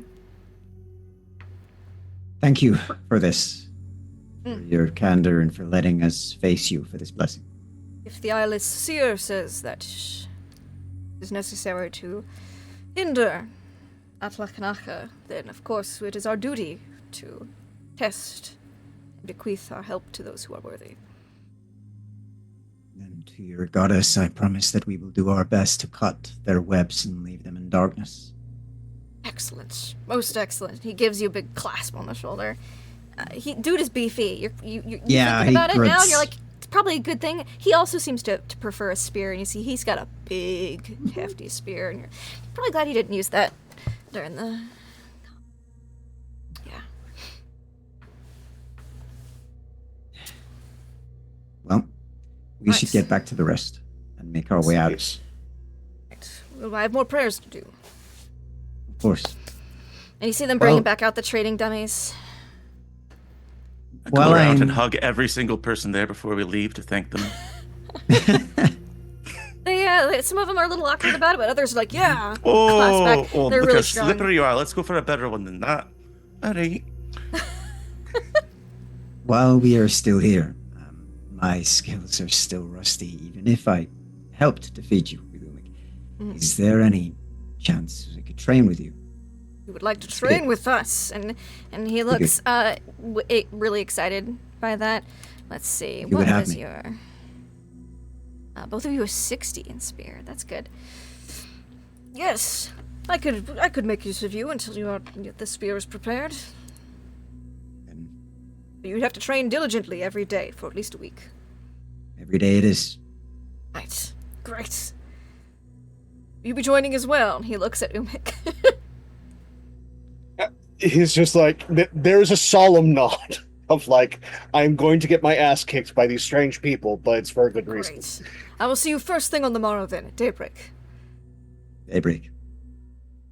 Daybreak. And, you can all leave. We're checking on Bowden. After the hugs. Yes, after the hugs. Do you guys go to the library? Just out of curiosity. Yeah? I think so, after immediately going to Torvi to just like let out the biggest sigh in the world and the tension all leaving his body. Just be like, at least we won. Thank you for your faith. I mean, from where I was standing, that looked like a pretty easy victory between the two of you. But no. If you hadn't blessed us, I probably would be at least severely bruised, if not broken in half. And she'll like grab Umik's chin and like turn his head side to side. You'll live. Come on. But she grabs Otto's hand. She said it'll take some time. Okay. Get it. Well, So we're going to be here for a while. So, yeah. When the spear is ready. I put an order in, right? Yeah, basically, yeah. I mean, they used a lot of it to, like, grease up their high priest for this trial, so... Salazar, lot of there's something surface to area. invest in here. It's the oil. Can you imagine the oil in this economy? They use gallons of it, like, every day. Yeah, you see your Americans coming out. No. Liters. Cisterns. Cisterns of urns of it. Every day. Crocks of it. Buckets of oil. Call me out on the metric. I mean, technically, believe it this wouldn't betrayal. be metric yet. It'd be imperial way back. So yeah, you're actually gallons is more appropriate. Because people Yeah, decided gallons to is more change appropriate, things. Susie. Yeah. If this was like, the 20s onward, it'd be a different story. But well, late 1800s. But anyways. People go to the library. Who's been in the library for a while would be Bowden. Bowden, you've been reading books about dreamers, about dreaming mechanics. You've been reading Dreaming for Dummies. You were a little quiet. I know it's the library, but... There we go. I sure have. Yeah. Yeah, you have been. It starts off with so you want to know about dreaming. Well, when you go to sleep, sometimes you'll visit a magical place called the Dreamlands. And it's a very simple explanation, but sometimes those are the most useful explanations. You have a lot of things confirmed from you from an external source. If you are a dreamer and you die in the Dreamlands, you will not be able to return to the Dreamlands via that same method. You will have to use a different method, either via specific magic rituals, artifact, or by physically entering. Those who physically enter should be very cautious to not die, because death would be permanent for them then. You would see sometimes you should be wary about dreaming excessively or overexerting yourself while trying to use the dreaming skill, because you could suffer a nightmare, and those are not fun. Not generally good for your health. And you see, you would also learn, because you got the Dreaming for Dummies book, you can try to keep yourself in a dream.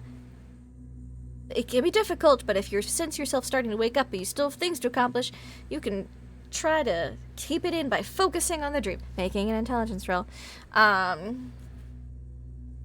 Otherwise, if you are startled awake from in the outside world while dreaming, you can attempt to stay in the dream via that method. Otherwise, you will wake up. And when you wake up in such a manner, it can be difficult to re-enter.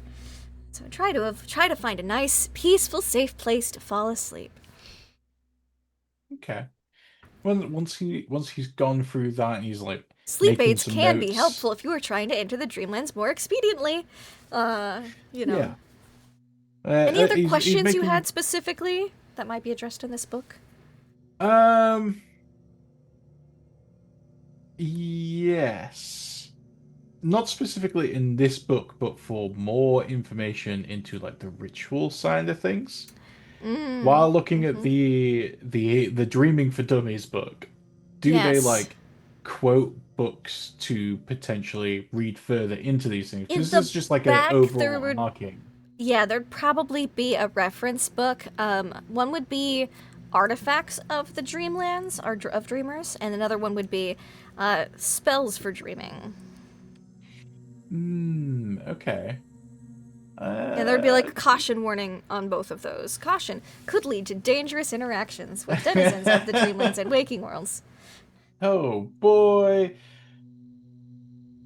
Well, they're supposedly fighting a giant spider god, so Yep. your stuff's gonna go bad eventually. So he's gonna go and try and pinpoint this spell. The spell. So, variety. spells or artifacts, you're gonna go for spells? Spells first. Spells first.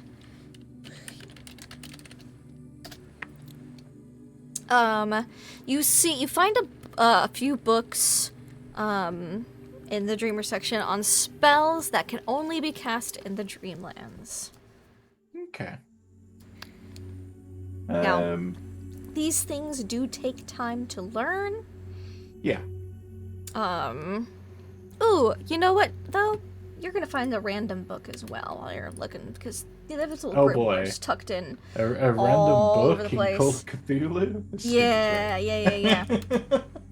Can you roll me a, let's see. I'm gonna actually make these rolls just real fast. Oh, okay. One. Okay, this is the first volume in a series. That's good. It is in pristine condition. Okay. And the cover is made of animal hide with fur still on. and it seems to have the title of Forbidden Conspiracies of the Insane. It looks like I was kind of just tucked in here. Okay. That's just in there while you're looking for your spells. Yeah, Greenlands. As tempting as that is, he's like, I'm not really looking into that right now. No, alright, it's just if it's there if you want it. Yeah, well, he knows where it is now. You know where it is now. Want it. That's true. So yeah, cool. But yes, you're able to find a tome that has spells. And now when you open this tome up, there's a lot of diagrams of very convoluted, like, little spirals and math equations, and some of them seem a little gibberishy, but the more you focus on it, the more it becomes more legible. This would be a grimoire, and grimoires take time to study. So I will get you a list of spells from this grimoire. Okay. Probably between sessions, so that you can of course, yeah. kind of pick, but you do have some things that you can study, and you can apply some study time towards it if you'd like. Yes, please. Okay. So this is Dreamlands specific spells. Spells you can only cast while in the Dreamlands. We're here. We might as well. Yep. Yeah. There's one of them off the top of your head you can see is deals with like petrification. One seems to be about mental fortitude. One seems to have something to do with heat. There's interesting things. Okay, yeah. He'll spend more time in the library, the place he loves. Just there's so many flicking through books in here. Yeah, it's quiet.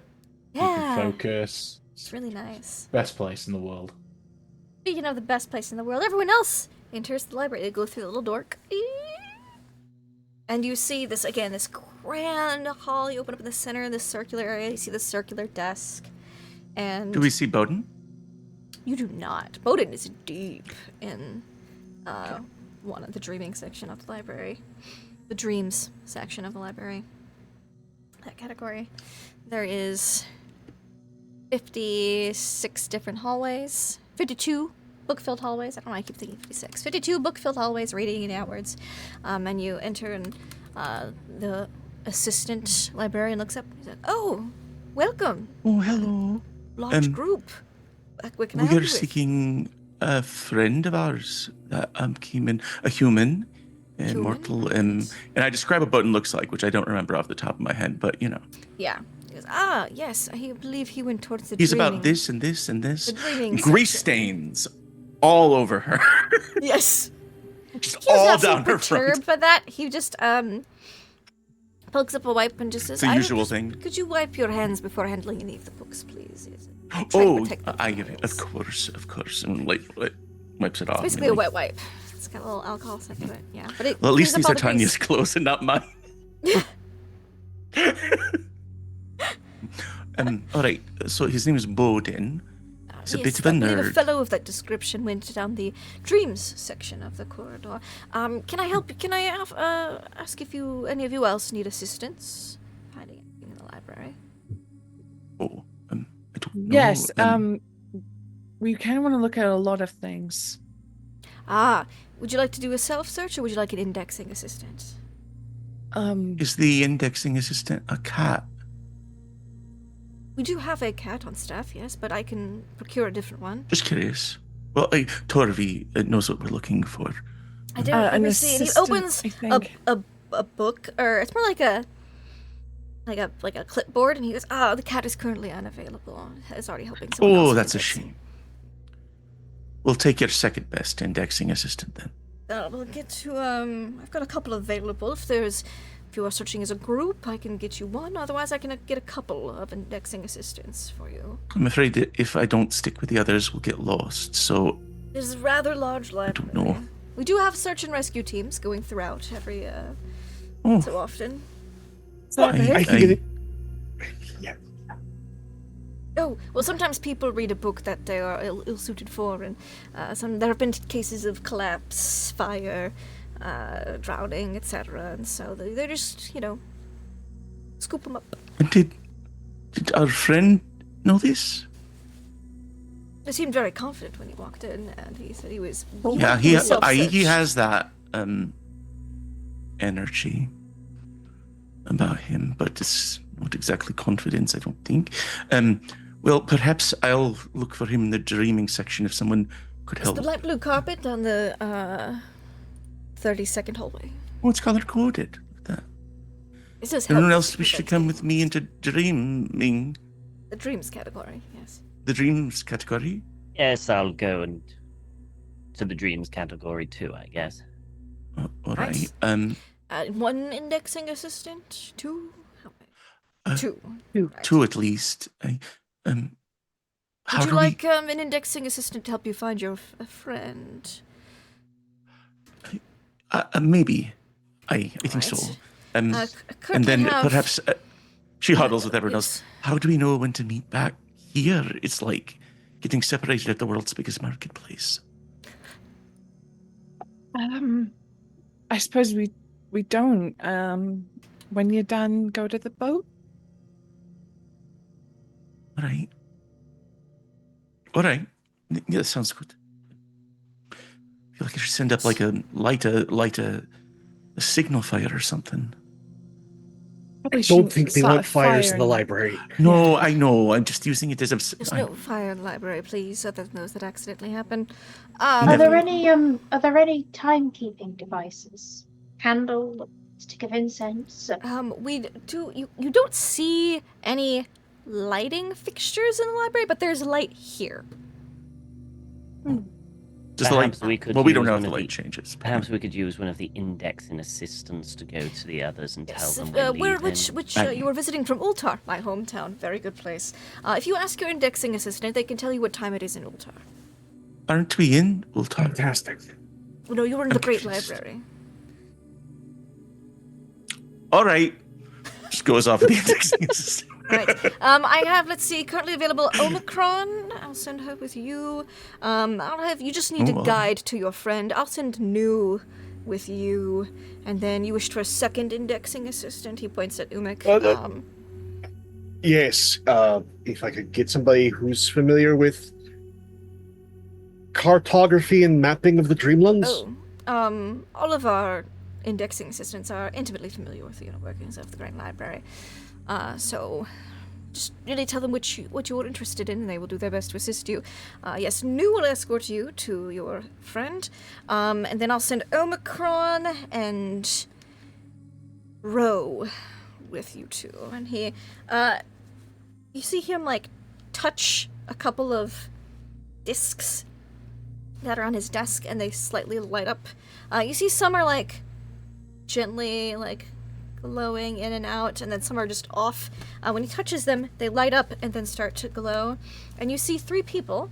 Well, you see three beings approach the desk. One of them appears to be a young woman wearing a very simple but fitted gray dress. A little like a little sheath dress kind of thing. Her hair is tied up and she has glasses on. Another one appears to be a child, a little boy with a bowl cut, wearing a gray, like looks about like 6 or 8 years old, very small, wearing a gray tunic and pants. And then the third is a like an ooze. Like a little, like imagine an anime slime kind of thing. Also gray. This is New, and he points to the ooze. And then we have Omicron and Ro. Omicron's the girl, and Ro's the small boy. New, could you guide a guest to someone named Bowden in the dreams section? And there's a little like tendril that comes out and salutes from New, and you hear, "All right, I'll be this way, please." All right, and then looks at Salazar, just like, just follows silently. Biggest So sigh, how long? and he just, oh. Starts to make small talk with New as they leave. Whoops. So how long have you been working? Here are the benefits. Oh, I was created to help the library. Oh, right. And do you enjoy it? It is my purpose in life. Can you leave Super. the library? No. Oh, Shame. well, you don't seem to be bothered by it. Lead on. Why would I ever Yeah. want to leave? I don't know. This is my purpose, my place in life. I can read all Must about be the nice. outside world, so why would I need to go there? It seems dangerous. Hey, we've had a hard time getting here. Yep. I think he's just whoop, whoop, whoop, like going down the light blue carpeted hallway. I love him. We're taking him with us when we leave. We're smuggling him in. We're just basically We're ruining his life. We go. And then you see It's life, Omicron sorry. appears and goes, "Hello, you may call me Omicron. I am here to assist you here at the Great Library. Could you please tell me what you are looking for?" Umik is just gonna look at Torvi and go, "Do you want the child or do you want Omicron?" Yes, I'm Ro. It's a pleasure to meet you.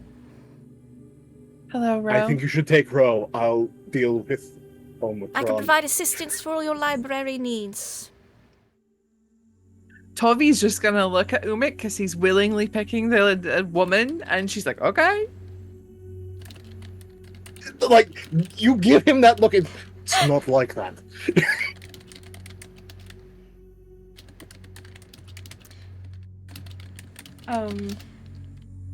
Ro, do you have books on Yes. magics? Of course, many books. Which types of magics? Ooh, she'll look at Tanya. Do I mean, we want to?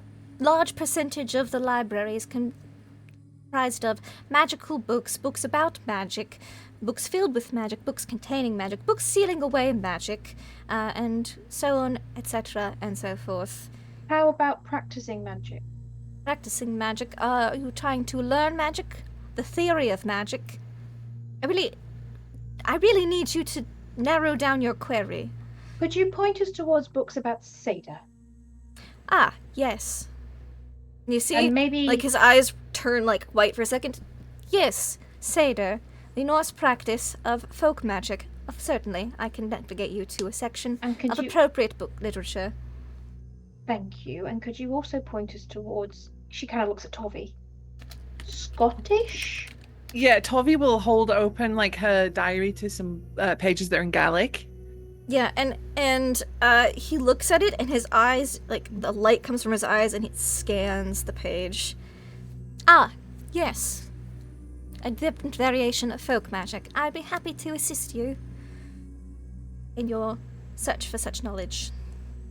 Thank you. Perfect. Yeah. Act this way, please. And you see he leads you down like a beige, like a tan carpet. I would say beige, but it's too warm. It's like a ruddy tan. Down the 16th hallway. Right. Tovi the whole time she's like looking at Tanya. She's like, "This is fucking weird, dude. This isn't how normal libraries are, right?" Because Tovi's never been to a library before. Tanya just shrugs.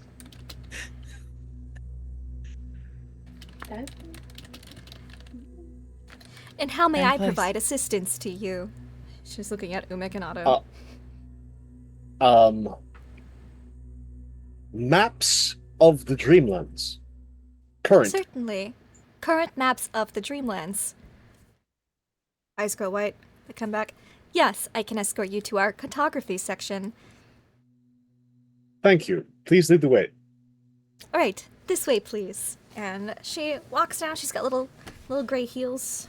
But they are silent. You cannot hear her footsteps. You can't hear any of the library indexing assistant's footsteps. And she leads you guys down That's not good. a dark, like a green section of carpeting.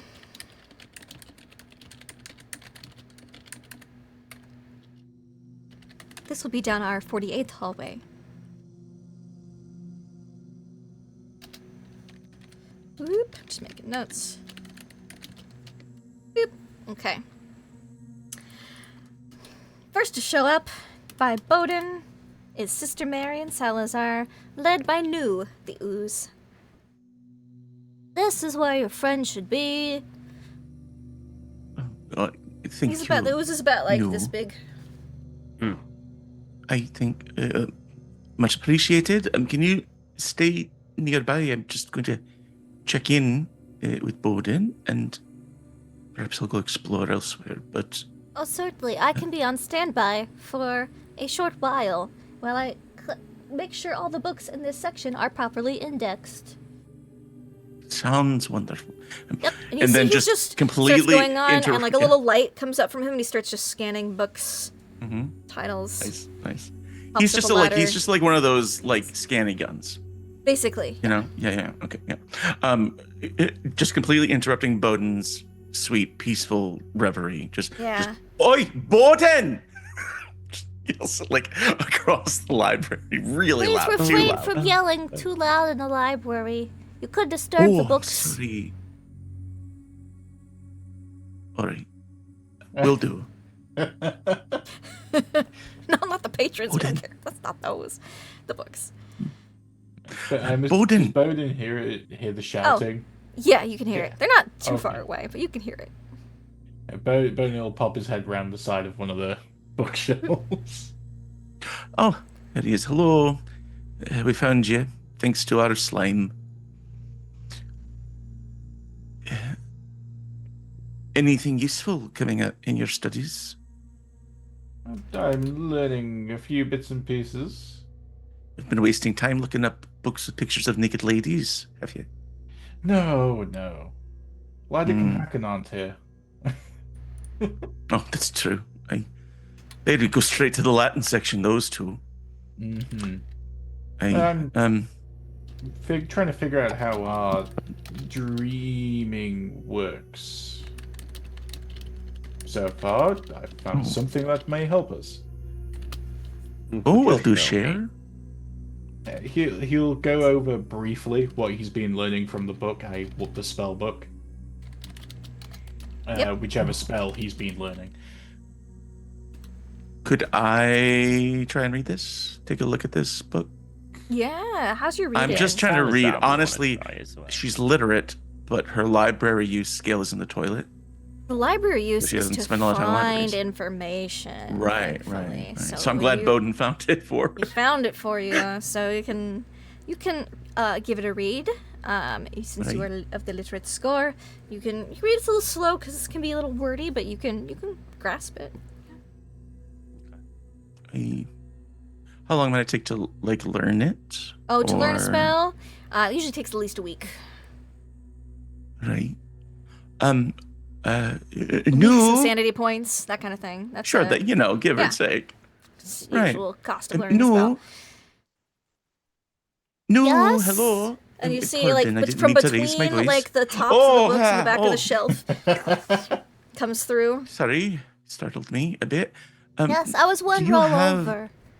the capability Uh-huh. of perhaps making a copy of what's in a book to take with Would us? you so we like don't to take it- purchase paper and pencil if you have not brought them with you?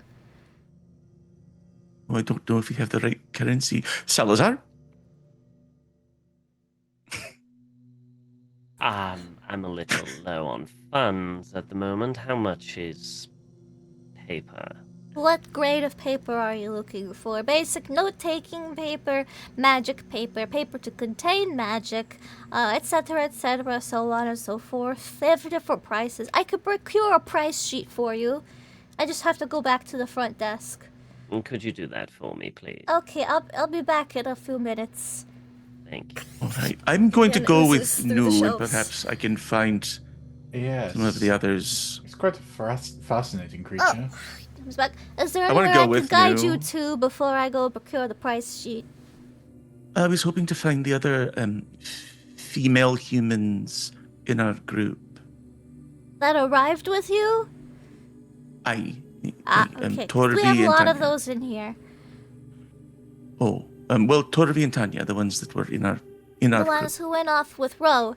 Yeah. I believe so. Yeah. Okay, I could guide you there. What about you? I don't want to miss the magic party, so That's fair. He looks at Salazar. Is there anywhere I could guide you to?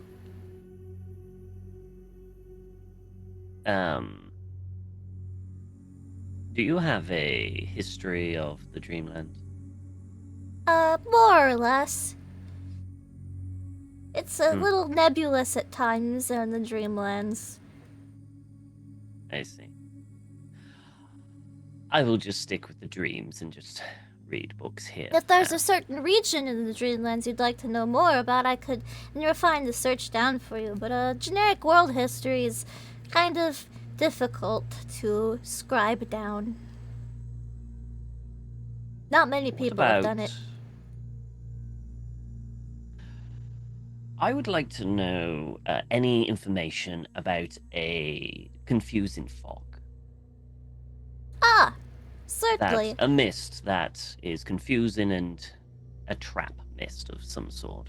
I will have some books set aside for you. A different assistant will bring them to you. Wonderful. That would be from a variety of sections, so it would be much faster and easier to have an indexing assistant do it.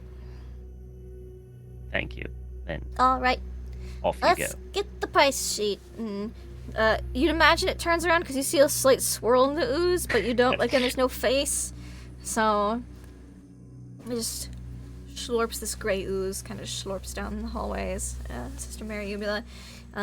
She goes up to the front desk,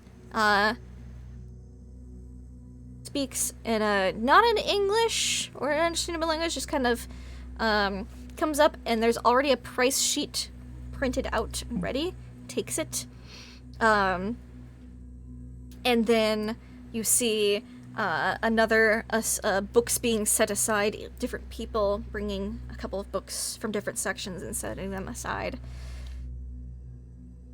That'll be for Mr. Catchpole. You don't remember introducing yourselves. I guide you to assume the there's books others. about us in here. Have you ever had a dream? Oh yes. Then there's a book for you in here. Susie, in your face. You don't want to open that. Be book. like Googling your own name. Yeah. Yeah. It's like the search history. Yeah. Ugh. Put up all your dreams that you've ever had your whole life. Yay! So, New is gonna guide you along. Salazar, Bowden. Ooh. Respond to a DM real quick. Uh-oh. Wasn't me. Uh-oh. So, previous conversation. So, Torby, thought crossed my mind. This is out the character. Go. We could Flashback. research our parents. Oh, we could. Their Yeah, dreams would be yeah. here. All indexed. Mhm. Yay! Mom and Dad. Yeah. Well, that'd be a great way to find out everything, wouldn't it? Great? No. Away? Yes. Okay. Yeah. So, Salazar, you were brought a pile of books by a indexing assistant. Hello, I am Iota. It is. Yes. These are the books on the fog you requested. Thank you. Certainly. He's gonna look. Is it a language he can read? If you focus on any of these books, since you have literacy, these Yes. books that you're looking at, they would shift until you can read them. Wonderful. He is going to specifically look for maybe removing said mist. Sure. Disabling or finding a way through said mist.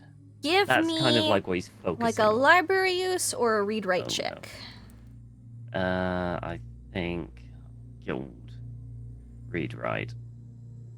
Oh, I It's a succeeded. success. So you're gonna be searching through, looking down. You see there's a lot of types of mist. More types of mist than you would have ever imagined possible. Some is like memory-stealing mist. Some is soul-stealing mist. Some is acid mist. You've got confusion mist, maze mist. There's books on the theories of mist. Like, does your mist come from a great old one or outer god? If so, you will need something of that type of magnitude of power in which to disrupt it. Does your mist come from, like the origins of mist? That's a whole book. That's just a book. Yeah. The origins of mist, of magical mist. So I think he basically is going to go down and just pinpoint, like, what the mist did to us as we were trying to sail away, confusing. You would determine that always it's a type put of you back. barrier mist. Barrier mist, okay. Mm-hmm. And it's the For same your way to get rid of successful it. You need rewrite. something equally as powerful to... Yes, basically it's a spell, so you would need something of equal spell power to dispel it. Equal or greater. Okay. You have Maybe a feeling like it has a- something to do with Atlach-Nacha and the web Yeah. anchor. Because a barrier mist, you would notice that it would protect things from the inside and outside, though it is weaker in its beginning stages. So it took you a while to get in. You probably just slipped in through a fluke, but other people would probably have a hard time getting in now. Right, okay. Okay, interesting. Okay. There you go. And with that, I'm afraid I think we have to say goodbye to our dear Tom. To leave early. Yeah. Yes, I'm going So- to leave you early. Have fun reading books, everyone. Yeah. Bye, Got a Tom. little research. in. Bye-bye. Bye, Tom. All right. Whoop. And then just whoop. Perfect. There we go. So, Bowden, Salazar is just flipping through some books next to you. It's pretty chill time. You're Yeah. reading about spell possibilities. There's a bunch of them. Mm-hmm. And, He's thinking on what I sent you. Yeah. Thinking Yeah. on, like, There doesn't seem to be anything along those lines. Okay. Per se exactly, but there is notes that saying, like, if you require more power than this, try contact outer, the blank entity spell. Okay. Interesting. He'll keep that in his back pocket too. Yeah. No, you should. Yes. Yeah. Oh yeah. Yeah. Something for you to play with. Yeah. But let's pop over to Torvi and Tanya. You're being led by Ro. Into the he's like, this is our folk magic section. That is the type of caliber of magic that you are referring to with your Seder and witchery. Mr. Rowe? Yeah, just Ro, please. Just Rowe. Okay. Yes. We don't have titles here other than indexing assistant. I have so many questions about that. Are you able to bring books to me if I ask you to find some? And you see, he thinks, yes, I have the time. I'm looking for books about a dreamer, a powerful dreamer trapped on an island. They're stuck. Ah. See his eyes go white. And they stay white for like a minute or two. Yeah.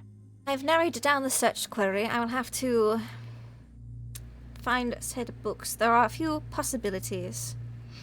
Could you bring those to me, please? Yes, I will do my best. Thank you, Ro. I just ask that you stay in this section so that I might locate you more easily. We won't move. I think there's plenty to keep us occupied. Excellent. I will return then. And he gives a little nod of the head, and we'll stride off.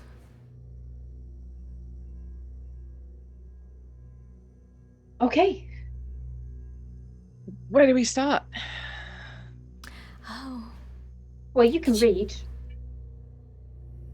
Can I have one of you roll me a d20 to see who's in your section?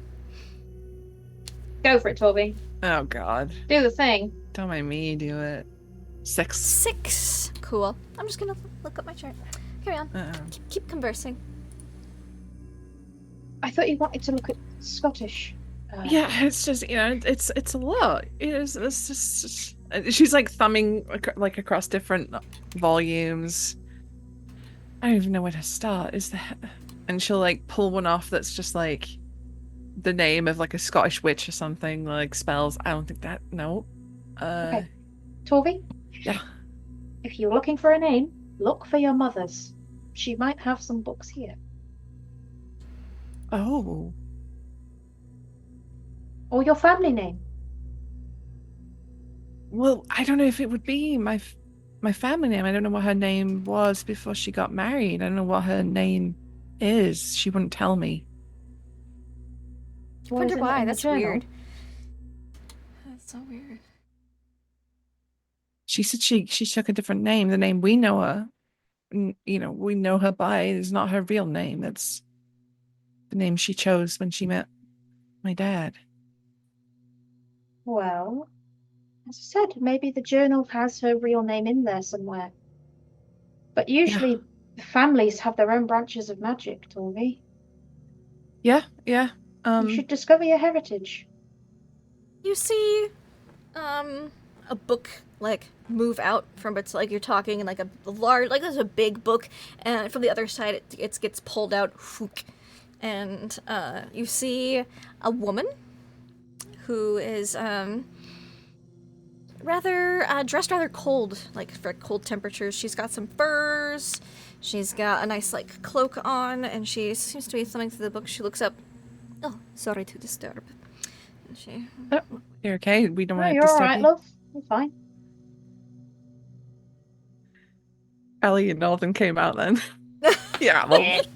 You're right, love. You're right, love. You're right, love. Oh, you're fine. Don't worry. She give her a nod. What book did she take out, or did we not really see? Like, what's she reading? You didn't really see. You weren't looking at the titles yet. You were still conversing, but it was a thick book with like 3 C's. And she would come around the corner again. There's these like, little common areas in the libraries, and you see she has a stack of thick books, and she sets them down. It's very impressive. Oh, I'm just here doing some research. Don't mind me. It's Leo! Sir. It's a baby. There's a library cat that like runs by. Yeah. Oh. All right. Well, sorry, we're just having a bit of a discussion. We're new, so we're just. First time to the library? Yeah. Welcome. It is a wonderful place to do research, but do exercise some caution. Oh? Yeah, we were warned about fires, drownings, disappearings. Yes, some of these books contain very powerful magics. That's what we're looking for. With how type of powerful magics? Well, I don't really want to start messing around with gods, if that's what you're asking. Well, that counts out several sections, so... Yeah. You are in the right section, though, if you are looking for non-god-related magic. This is the folk magic section. Most common for us, witches. Oh, you're a fellow practitioner. Yes. Pleasure to meet you. What you're studying?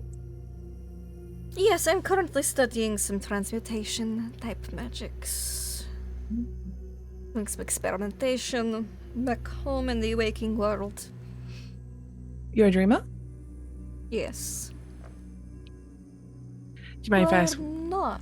And she like looks at it. She's like, I thought you were for a moment. You had a waking world essence about you. No. We're new, but we're not dreamers. So you managed to get here physically. Impressive feat. Torvi like does the eyes to Tanya like, oh, I feel like very impressive. Yeah. Yes, we've recently learned how impressive that is. Would you mind?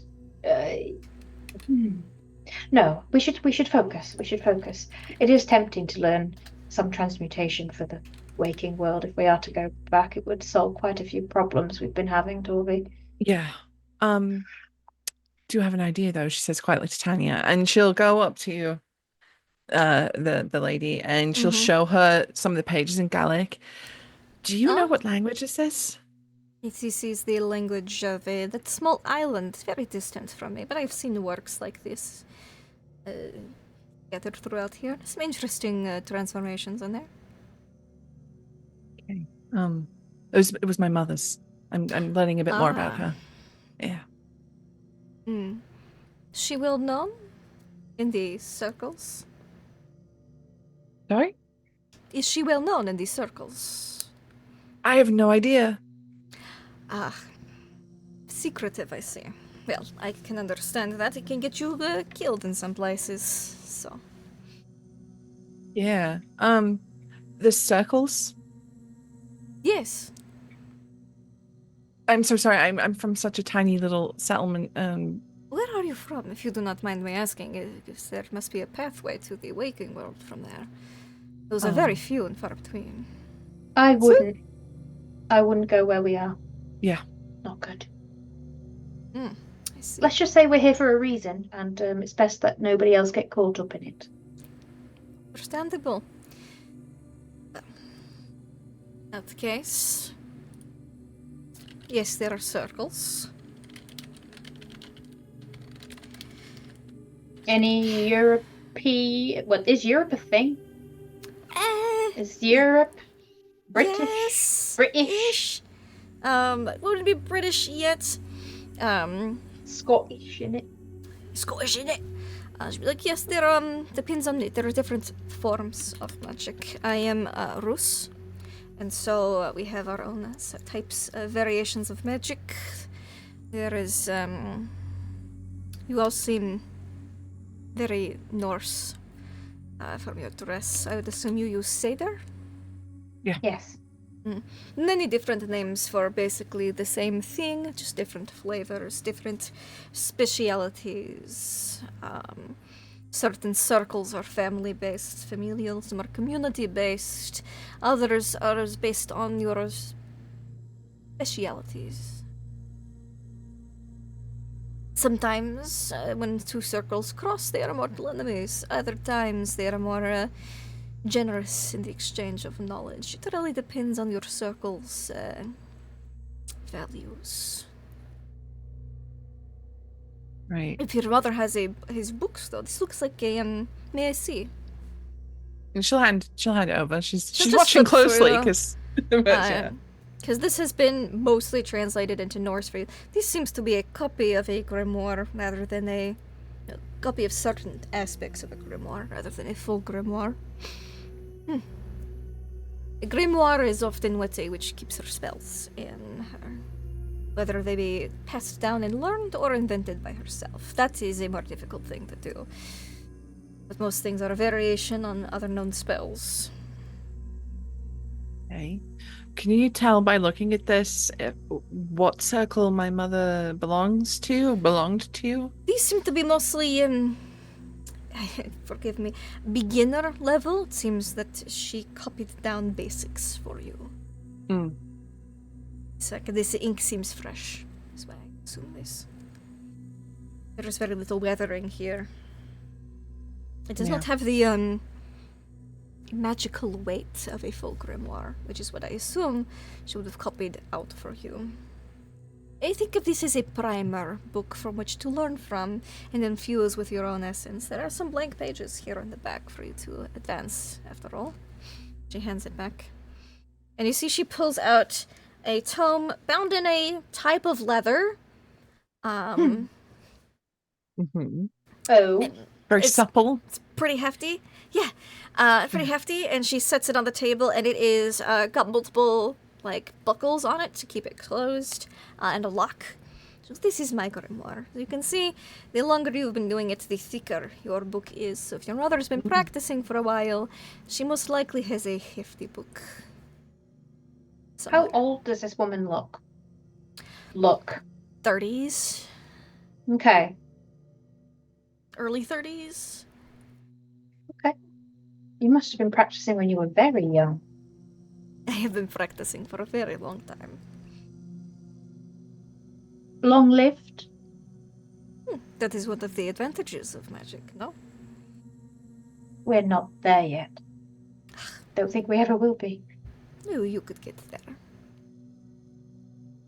Kind of you to say so. You just have to dedicate yourself. There's many Right ways now- to achieve longevity. Just pick the flavor you are more interested in. We're interested in family magics today, aren't we, Tori? So Yeah. that's been really helpful, though. Thank you. What's your I've name? been- Sorry. Oh, my name? I suppose Well, I could a tell you name. my name. A name or something we can call you if you're not comfortable. Not everyone seems to be, which is fine. Names can be dangerous things in the wrong hands. You'll know. You might call me Micah. Mike. Nice to meet you, Mike. Gorska Micah. Won't ring a friggin' bell for us. Nope. Sick. No. She's cool as hell. I like this lady. She might be a vampire. She might be some sort of weird necromancer. I don't know. She might be fucking Baba Yaga. She might be Baba Lysaga from D&D. I don't know, but she's cool. I like her. I I will think- say the magics in this section, being folk magics, are generally safer than some of the other sections of the Great Library. If it is your first time, I recommend staying in this area for We don't magics. have grand aspirations at the minute. Hmm. Oh, she will bring out a few. Tanya's been experimenting with a little bit of like sweets and things on the ship because she's got Mhm. access to like spices and food. So she'd probably put some like honeyed cinnamon candies down for the lady. Sure. Just like just next to her and go, thank you so much for your help. Just a little snack while you read. Most generous, thank you. You might find more spells of your mother's ilk. She thinks about it. But 3 rows down, you'll find more things in Gallic there. Thank you. She nods and cracks open one of the big, hefty books. This one seems to be like Transmutation of Flesh, is what the name is on the one that she's reading through right now. I'm gonna Cool. get out of there. Yeah, I'm I'm out. gonna leave before she gets any ideas about these two nice ladies with their pliable flesh coming near them. Oh, please. She's fine. No, she's lovely for now. I grab Torvi and I go, come on. Let's do it. And 3 rows then down. Otto and Umik, you guys are led down the green hallway by Omicron. And Omicron says, current maps of the Dreamlands are fluctuating as we have to wait to get reports from the Dreamlands. Our most valuable map contributor is the captain of the white ship. And she will take you to a section of maps. She goes, his latest contribution is here. And you'd see that the cartography section is a little bit different. There's still a bunch of books, but there's also several like sections that would be like almost gallery-like of displays of maps. And you would see a map that's very similar to yours that you got, much larger, and it does not have your island on it. Good. Let's keep it that way. But for the time being, it's best to take the map that we have, cross-reference it with what's here, fill in any blanks, and then make an additional query while we have Omicron with us. Yes, I am here for any available additional inquiries. We have world maps here, and then down that hallway would be more regional maps of the Dreamlands. Beyond that, you get into maps of other realms. Is there a map that precisely notates the bridges of Atlach-Nacha from the Dreamlands to other realms? Atlach, query initiating. You see her eyes go wide. Atlach-Nacha has not finished her bridge to the Dreamlands, though she appears to be at 95% completion. Well, what about all Are you the asking tethers? about physical connections from the waking world to Dreamlands? physical paths. Yes. Physical tethers created by Atlach-Nacha, yes. Ah, her web anchors. That is a different query that entrances and exits Yes. from the waking world to the dreamlands. One moment. Let's get the tethers and then we can go with physical gates. Libraries are difficult to make. You see, her eyes go white. The location of all of her tethers are not on a map. However, many are notated throughout different books here in the library. Members of her cult sometimes dream about them. Those would be located in the dream section. Otherwise, certain city records contain instances from which her webs have been created, usually in conjunction to a small calamity. Is there a book that contains all of the calamities of Atlach-Nacha? Searching. Eyes go white. There are many different books containing calamities caused by Atlach-Nacha's web anchoring. However, there is no compendium or omnibus containing such events. Would you like to create one? Can I? Anyone can write a book with a can-do attitude and effort. Also, basic I don't think I literacy. have the time. Noted. Can't read as well, or write. So that'd be awkward. Okay, so there is not an omnibus. There is no simple way to get the information that I wanted. Because of course not. Is there a map? Search a query for more likely places to find Atlach-Nacha's anchor points. That could be good. Yes, that would be good to start with. Excellent. I will start by looking for books on Atlach-Nacha's cult. Would you like to come to the cult section or remain in the cartography section? Remain in the cartography section. I would like to refine the query. Of course. The information on said cults without any harm to the human mind. Ah, query adjusted. Thank you. Human mind taken into consideration. Thank you, Omega. Of We course. will remain here in the cartography section while you find that information I'm happy to on provide query. assistance. Let's cross-reference this map. Reading seems scary. Oh, apparently it's absolutely perilous. You can drown. I'm glad I don't do it then. Oh, I hate this place. Let's turn to something more productive. He says he kind of gets the map out and begins. Yeah. cross-reference. Let's cross-reference the map. Oh, and then You can see the that next the week map we get that to get the our white- asses kicked. the captain of the white ship drew you is fairly accurate. It's got all the major landmasses and it's very waterway focused for navigational ease. With major cities laid out, but there's a bunch of smaller cities you can make notations of, like put a number 12 and then write film is this city, Oh, yeah. Like any significant settlement, anything that looks. Yeah. Also, anything that looks particularly dangerous. It's just like, let's not go here. Let's not go here. Yeah, he already marked off some dangerous, do not recommend places to you guys. Yeah. And he has it's like red is would not go to, and he personally doesn't go there unless he has to. Then there's a yellow kind of highlighted section of, go here but with caution, and then everything else is uncolored on his little map, which is not the case for the map in the library. It's just a world map of the dream. Excuse me, of the Dreamlands. That was a weird hiccup. Well, we are in the weird place. That was painful. I was like, ugh. Just punched me in the diaphragm. Anyways, I think that was the only one, so that's good. Yeah, you're waiting for Omicron to bring you some books about the cult, and that won't hurt your brain. That hopefully have anchor locations in the Dreamlands. Hopefully. That'll hopefully have. Yeah, she's gonna do some looking for you guys as an indexing assistant.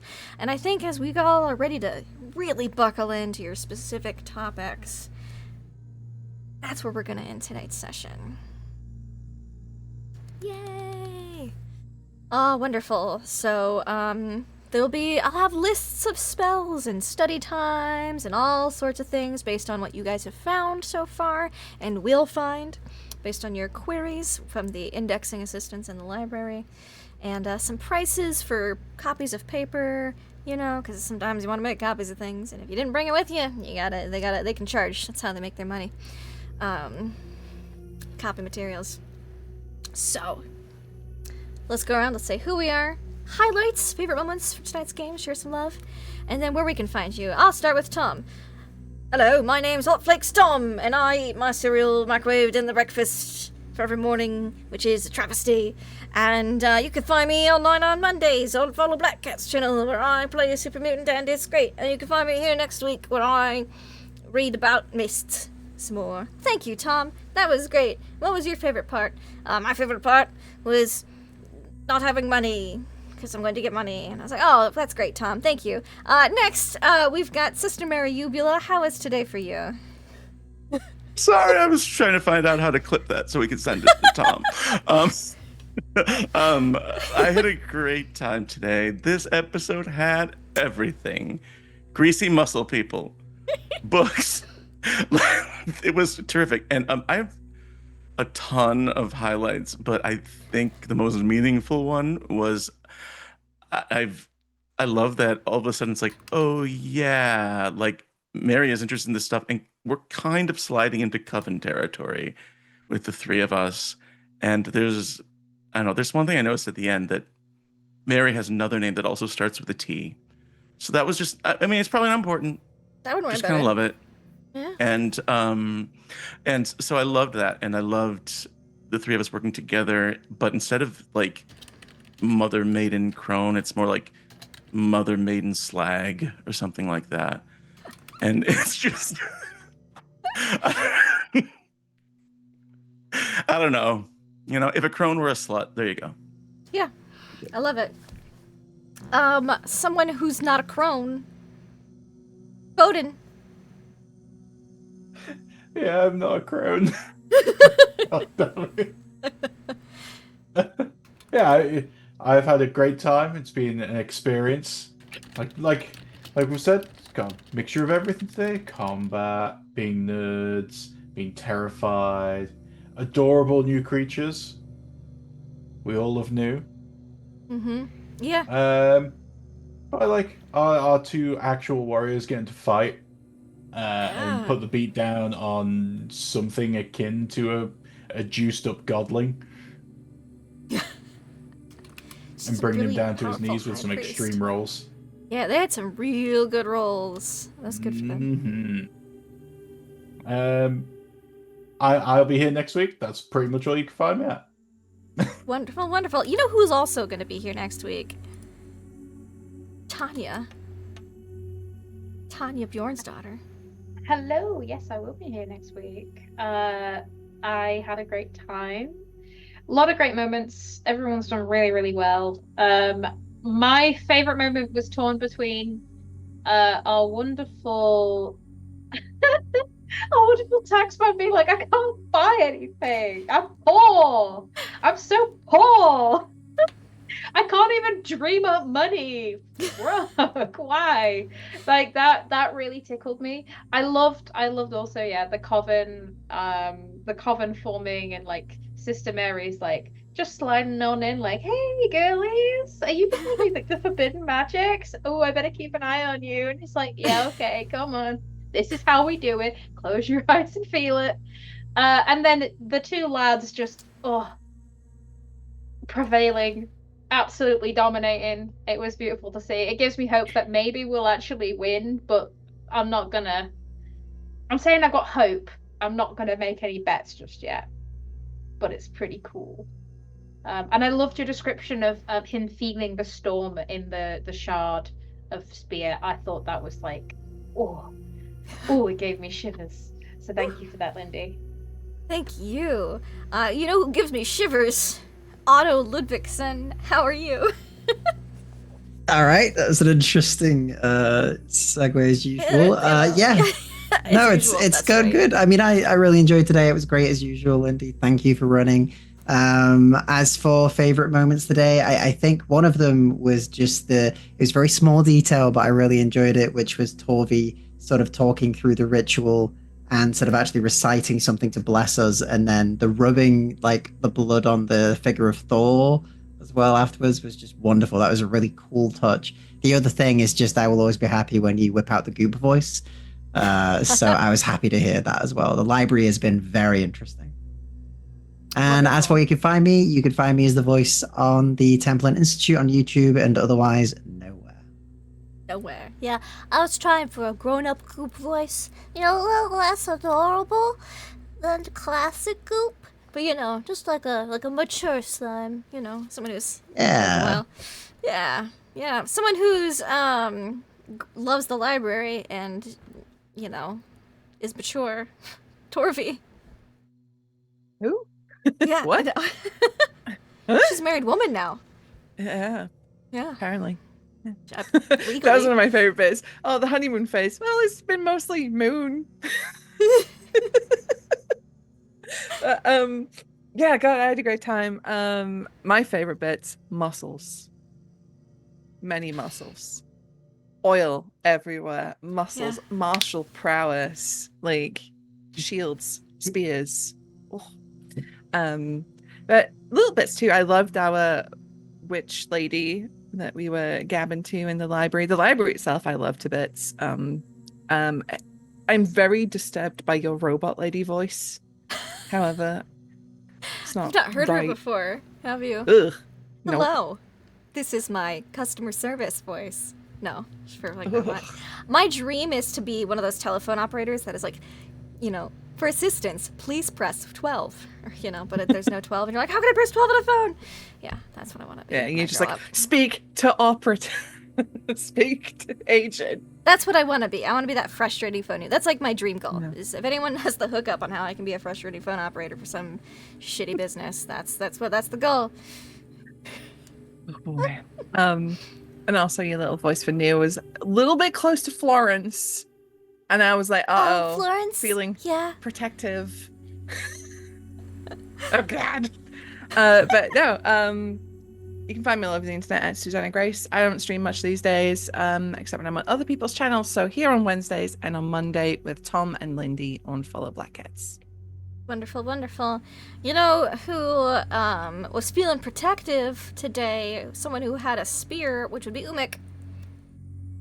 Hey, everybody. Pope here, Pope World Build on the Internet's over at Blue Sky and start playing games. If you want to see more of this silly face, you get a number of opportunities coming up this Saturday over on channel Other Doc. You can see him in the chat. You will be able to see me running him and a bunch of other wonderful people through Age of Sigmar Soulbound, a long trip upriver in the underworld. There's a lot of aquatics and strange places happening this summer. And continuing with the strange, over on Sunday, 8 p.m. Eastern, on Practical War Thesmophoria's channel, you can see me in From Clovier with Love, our continuing Witcher campaign, as the partying in Mahakam will happen until morale improves, or all of the exes of the bride-to-be show up and ruin everything. And then be back here on Wednesday for more of this glorious stuff, whether it is the Sister Mary needing to get something for that itch. Let's find out she's out of the temple. Yeah, but we don't know if Shibari Athena has an ointment for that or not. But maybe if you pray hard enough, they may have like a cream to go along with the oil. And then just Bowden having his strangest but best day ever. Like, I'm away from all the idiots with all of this knowledge. I know I'm damned, but this is nice. I'm waiting for it to be like either like Bowden's at the fork in the road. He is either going to become some sort of savior for this group by ingesting all of this terrible knowledge, or he is quickly going to flame out.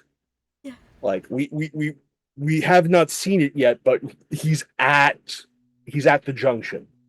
We have Torvi finally like there's been like some like sort of sweet things, but like with this fight you actually like, that's my husband. Yes. And even Tanya going, that high priest. So the coming together before coming together and just appreciating what Knots Campbell has to offer was a delight. And then like just Otto being, again, he's effectively our protagonist. Like seriously, we had like the full on like combination of like Aragorn and Inigo Montoya thing with the entire like finding the shard. It doesn't get better than this. And thank you so much, Lindy, for all that you've done with the research, the voices, the immense setup. There's so much prep and love that goes into this, and you feel it every time that we're together, and I can't thank you enough. And thank all of you, our live VOD, YouTube, the stories, nothing without its audience here, much part of this as we are. Please look after yourselves one another, and I look forward to seeing you all very soon. Thank you, and that just leaves me. Love, Lindy. My love for everybody. I love Tom realizing that his character's broke and then just going to the temple and being like, what's all this? Why are people oiled up? Why are you okay? And then being like, yeah, it's good. Oh, that's a good deal. We'll get a show. Okay, yeah. Like, him immediately 360ing as soon as he found out we could get something to cut the spider threads. He was like, oh yeah, no, yeah, do this. I'm on board for this. That's a good deal. That's a good deal. That was just very funny to me. Sister Mary giving hugs to all of the priests on the way out. That was very funny. I liked it. Bowden being like, I'm just gonna self-search before, like, getting the spiel about the library, making it seem like he's been here before kind of thing. Like, oh yeah, I'll just go self-search. And then the rest of the group coming later and being like, I'm sorry, what? No, we want an indexing assistant. That's what we want. Yeah. So I love Bowden just blazing off. Thankfully, he went down one of the safer hallways of knowledge with his, brief inquiry. So that's good. He's just in the dreams section. Tanya and Torvi being like, can we, enhance them for this combat? Under the stipulation that as long as you assist them in their goal against the spider, yeah. And they're like, and you're both like, great. Magic. So that was really good, and you guys did good, and you gave them some armor, which was helpful, because I know Umik and Otto, they were looking at those rolls going, ooh. Ooh. And Umik and Otto, both of you guys, but Otto especially, saying the right words to the high priest. Because I have things, if they do this, he's more inclined to fight them without his spear. If they do this, just things, and you guys got to face him spearless, and two at a time, because you guys are very polite and respectful. Basically, the more rude you were, or arrogant, or haughty, the more he was gonna be like, no, one at a time, and I'm gonna use my spear. And I don't think you guys would have loved that. So, good job on buttering up the priest before he greased up and fought you guys. You've got a shard now. He's making it into a spear. I'm very excited. And then both of you guys going, we're gonna go to the map section. What do you mean there's no map of all the webs? I'm like, what great old one would let somebody omnibus their weakness? It's just, they're not gonna let that happen. So, but you guys could be the first, and I'm sure that would go well for you. But you're just gonna find some anchor points. That'll be fine. Mark them on your map. You've got some cult books to read through that won't harm the human mind. That's a very good stipulation that you added on there, Umik, of, I want to adjust the query.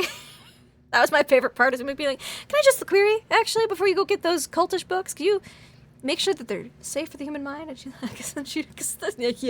yeah. So, good job. Everybody, you did awesome. You kicked priest butt, which is what he loved, and now you guys have a spear on the way, a holy weapon to help help fight against the Great Old One. And some people asked about some very interesting islands and people and spells and magic, and I'm so excited to give them, because I have some random books and other specific things, but you guys asked some very specific queries, and I'm very happy to provide you some literature on those specific queries. Reading, rolling, sanity checks and all. So thank you all so much. I cannot wait for next week, and I'm glad that you guys found the library interesting and not boring. Sometimes the library seemed to be kind of boring, so I was like, let's make this library. This is the great library of the Dreamlands. Let's make it interesting. So you can find us here next week, Monday.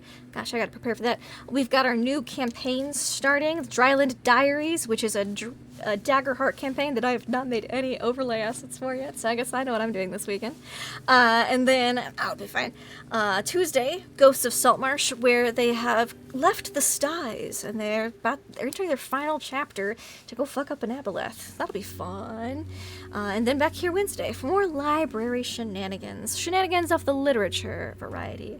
So until next time, y'all, have fun and play games.